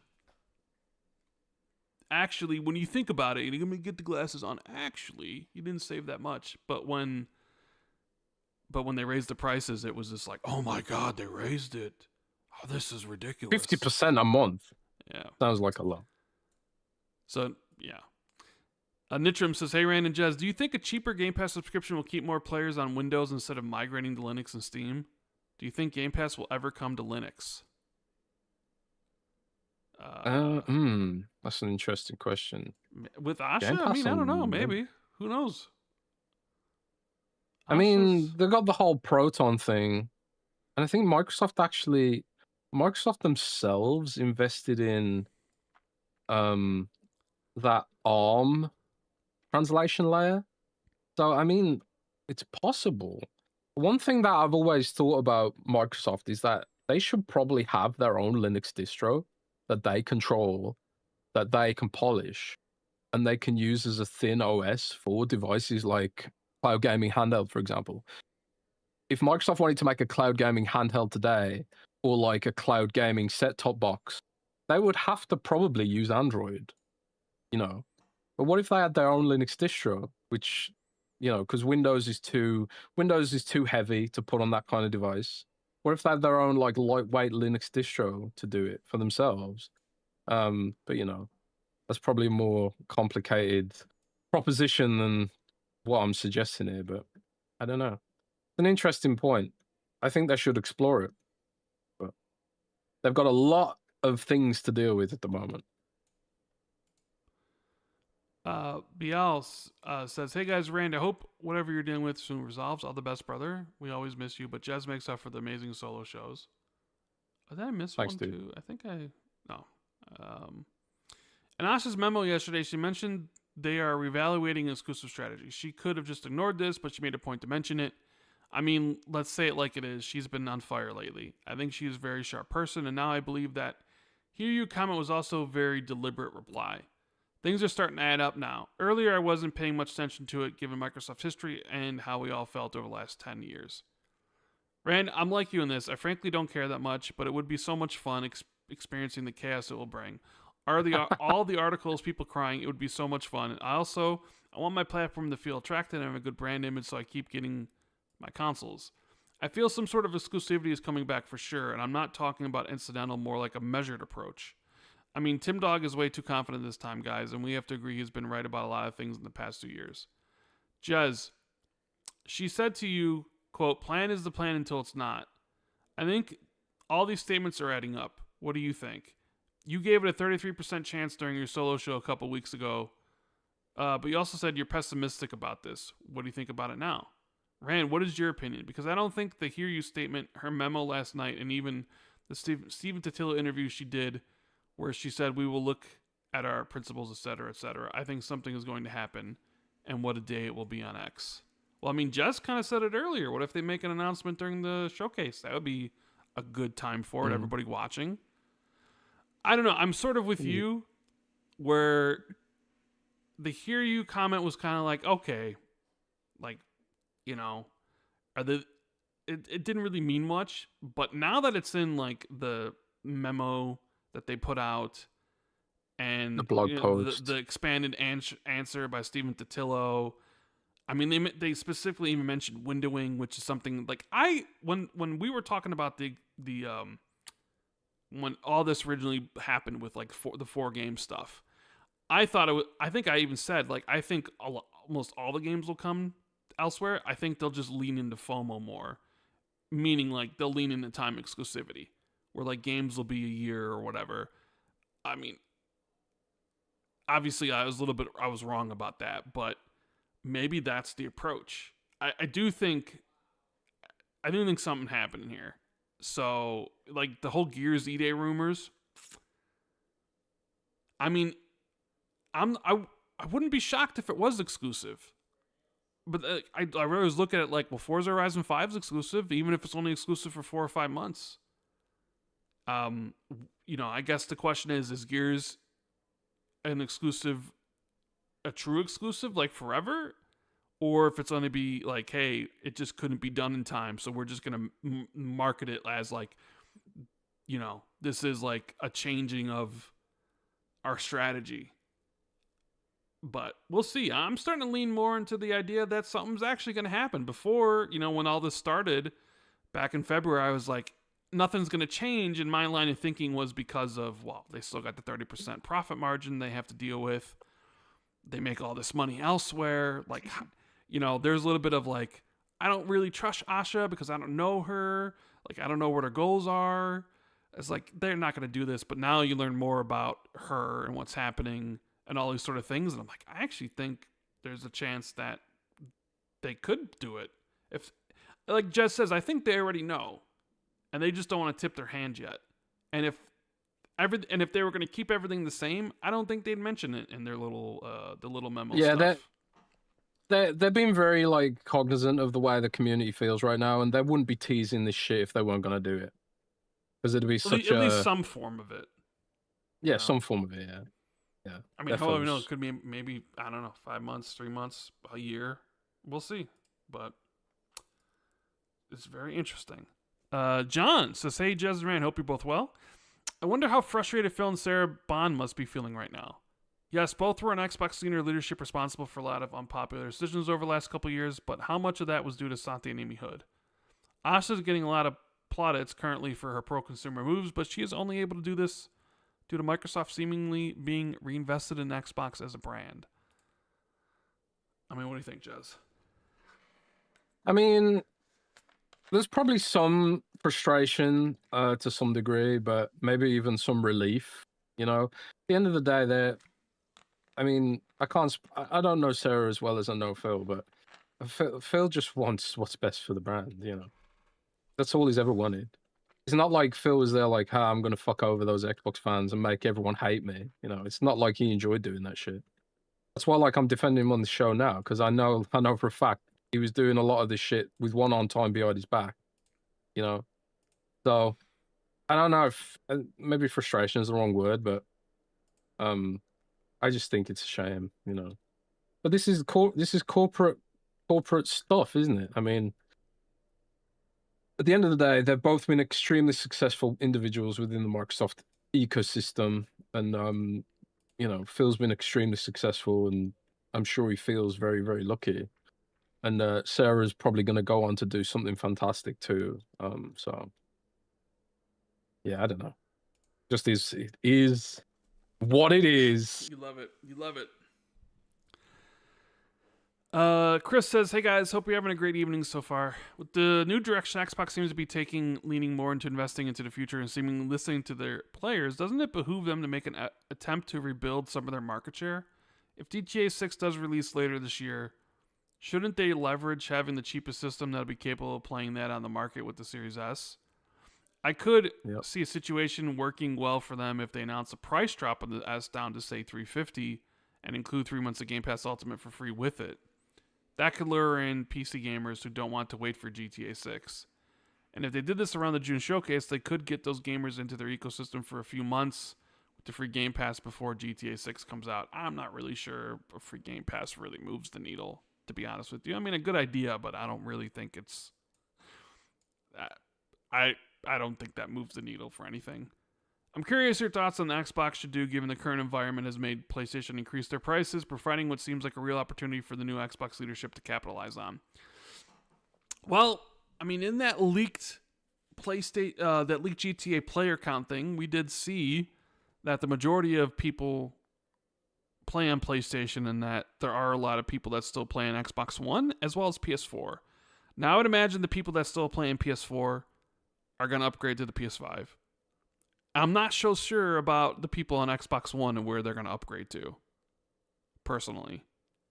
And, there's the PC crowd.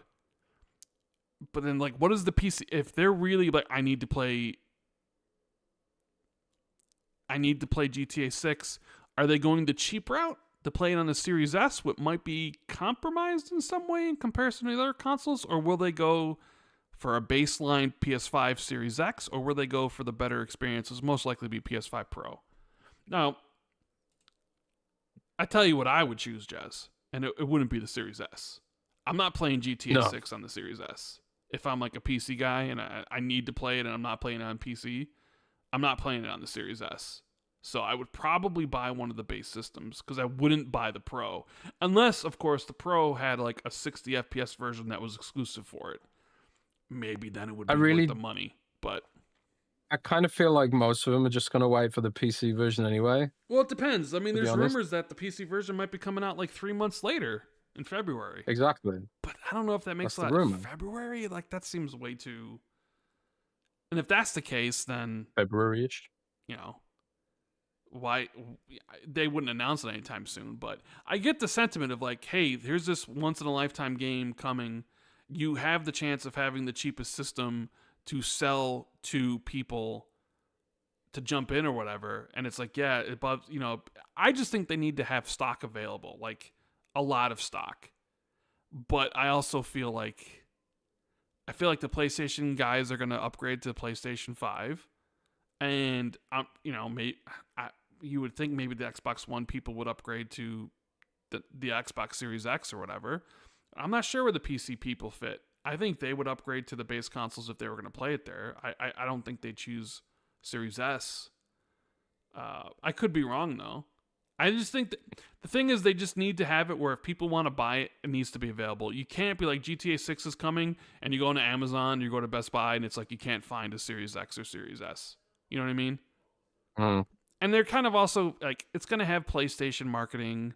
It'll be all over that stuff. So regardless of whatever we would want Microsoft to do there, I think it's like, well, it's just really not in the cards, right? Yeah, it's a tough one. I mean, half of me thinks like the reason Take-Two isn't even announcing the PC version is purely because they want to help out Sony and Microsoft. I want to help them like have a chance, but yeah, I would love to see Microsoft acknowledge the fact that this is a thing that's happening and do something with it. And maybe Asha will, but I don't think it's going to move the needle for Xbox. I think what really moves the needle for Xbox is a very consistent, long-term, concerted effort to make games like Fallout and Elder Scrolls at least timed exclusive, and then market the fuck out of them. I also think doing things like just basic stuff like you own Call of Duty. Why aren't you marketing Xbox against Call of Duty? Why aren't you marketing Xbox against Minecraft? Like, why aren't you doing that basic low-hanging fruit kind of stuff? You know. Yeah, I don't know. We'll see.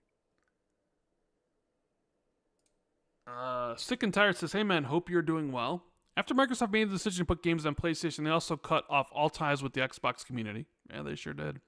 Phil and Sarah didn't post on social media. Aaron Greenberg turned off comments on his tweets, and they dropped all fan engagement. It was like they no longer had a use for the community. Since Asha came on, suddenly there's posts and interaction with the community. Aaron Greenberg opened his post for comments. The community is valued again. This really puts a bad light on Phil and Sarah in my eyes. It was obviously their decision to cut the community off once they went to PlayStation. Now we have talked that Xbox was in crisis when Asha came in. It really looks like Microsoft is putting the blame on those two, and I doubt they are still there helping Asha transition. I'm pretty sure their keycards no longer work. What are your thoughts? Yeah, I mean, it was very noticeable when all that stuff happened, and like Phil was very out there on Twitter, and so was Greenberg before all this stuff, and you know, and then the multi-platform push happened, and they kind of retreated to Blue Sky, and they didn't really tweet anymore, and it really seemed like it kind of felt like we have no use for you. We have the PlayStation audience now, like, you know, and they cut off fan communication because they know how awful fans can be sometimes. Like the you know what I mean, like call names and stuff. Like, because you ever read some of Phil's tweets, there are people that'd be like, hope you die, like get cancer and stuff. Like, it's pretty bad. Shit, people are assholes. So I get it. Like, I understand that. There wouldn't be anything good would come out of, like, letting people just, tell you how much they hated you. But yeah, I mean, now Asha's here doing what she does, and she's replying to people, replying to Jez, replying to other people.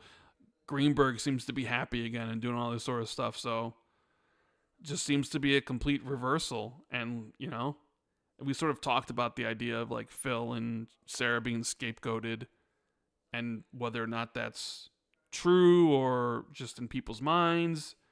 And, but the situation that they had to deal with versus, like, the situation Asha has to deal with. So, yeah. It'd be interesting if somebody ever writes a book about this, like Jason Schreier's next book or something, Jez, this is what you should do. You should write a book about this. This is what you should do. I ain't got the attention span to write a book, bro. Come on, man. Sharky says, it was interesting reading the memo from Matt and Asha and not Asha or Asha and Matt. I'm getting the sense that A, Matt Booty will have much more influence over the new Xbox, and B, PlayStation releases were driven by Sarah and Phil. What do you think? I recall that some emails from Booty in the FTC trial were arguing for a more aggressive approach to competition. Yeah, I mean, I did notice that it was Matt and Asha, and not like Asha and Matt. So I don't know if is there anything to read in? Are we reading too much into that? I think you're definitely reading too much into that personally, but it does sound like Matt's a bit more aggressive with how he would compete. I think, from what I've heard anyway. I see. But I also think like Idle Sloth 19 minutes ago. Rumor: the Forza won't be taken out of Game Pass. Quote: it was always designed with Game Pass in mind. It's already costed up in their business model via Jez Corden. Idle Sloth already clipping you like how the good old days, like how it used to be. You say something on the show, and Idle Sloth would have it out on socials. Oh yeah, it's like the good old days. Yeah. Are we back? Are we so back? I guess so. People are live tweeting the show now, which hasn't happened in a long time, I guess. So yeah, it's pretty cool. The energy does feel different. But yeah, I'm excited. Bro. I mean, you sound excited. Let me see if there's any intrigued. More. Let me see if there's any more here. Nope. We do have a super chat here. We have Brian who says, "Hey guys, I hope you're doing well. Rand, Jez, thanks for the fun on cam pods. Do you guys ever play Cul-de-Sac Saga on the 360? I wish I could still play it." No, I didn't. I mean, I remember the game, but I didn't play Cul-de-Sac Saga on the 360. No, never heard of it. Oh, you never heard of it? Okay, look it up. Look it up, Jez. Maybe I will.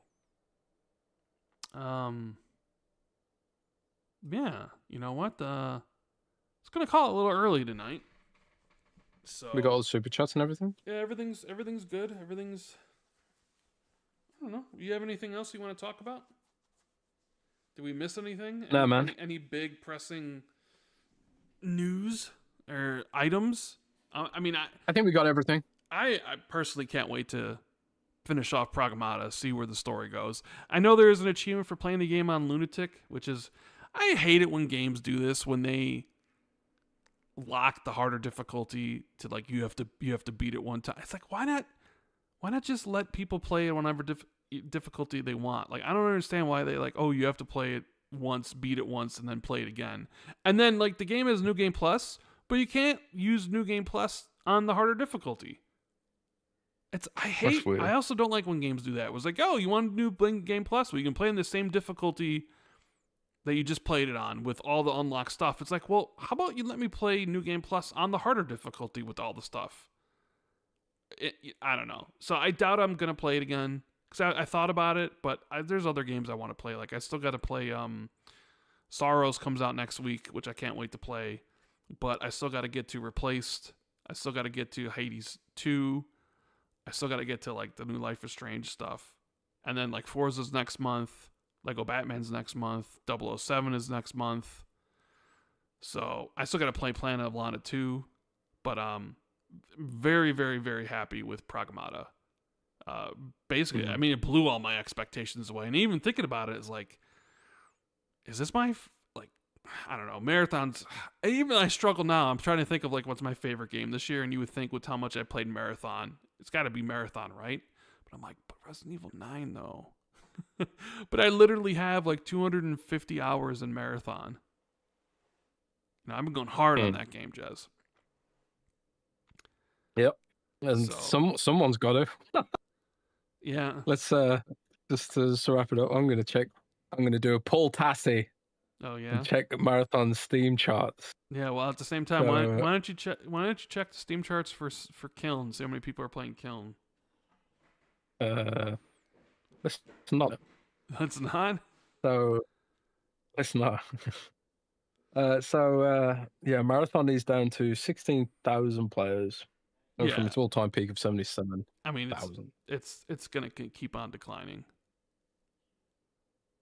But it might just be one of them, like disproportionately popular on console. No. Paul Tassi says it's disproportionately popular on PC. That PC is where most of the people are playing. Are you sure? Yeah. Are we sure about this? Well, even Alinea Analytics said it was 800,000 copies sold on PC and 200,000 on PlayStation and 100,000 on Xbox or whatever it was. So the user. I mean, you look at the user interface; it's made with PC in mind. Fair enough. Yeah. Well, what about those Kilm numbers? What's Kilm doing? Kilm isn't currently not on this website. Oh, okay. So maybe it's not passed yet or something. Game charts. But I can't imagine Kilm's doing particularly well. I doubt it. But anyways, probably doing a lot better on Game Pass though. Sure. Anyways, thanks for joining us on this beautiful Friday. Hope you all have a great weekend. We'll be back next week. And who knows what'll happen. Seems like something's happening every week with Xbox. I mean, this week was kind of crazy with the Game Pass price drop and the Asha exclusivity memo thing. So be on the lookout for that. Check out our sponsor, surfshark.com/XB2 for 86% off a 2-year deal. And don't forget to join our Patreon if you want to support us directly at patreon.com/XB2. All the links will be in the description. We appreciate all of you. And we'll see you next week. Later, guys. Keep it gaming. Keep it gaming, y'all.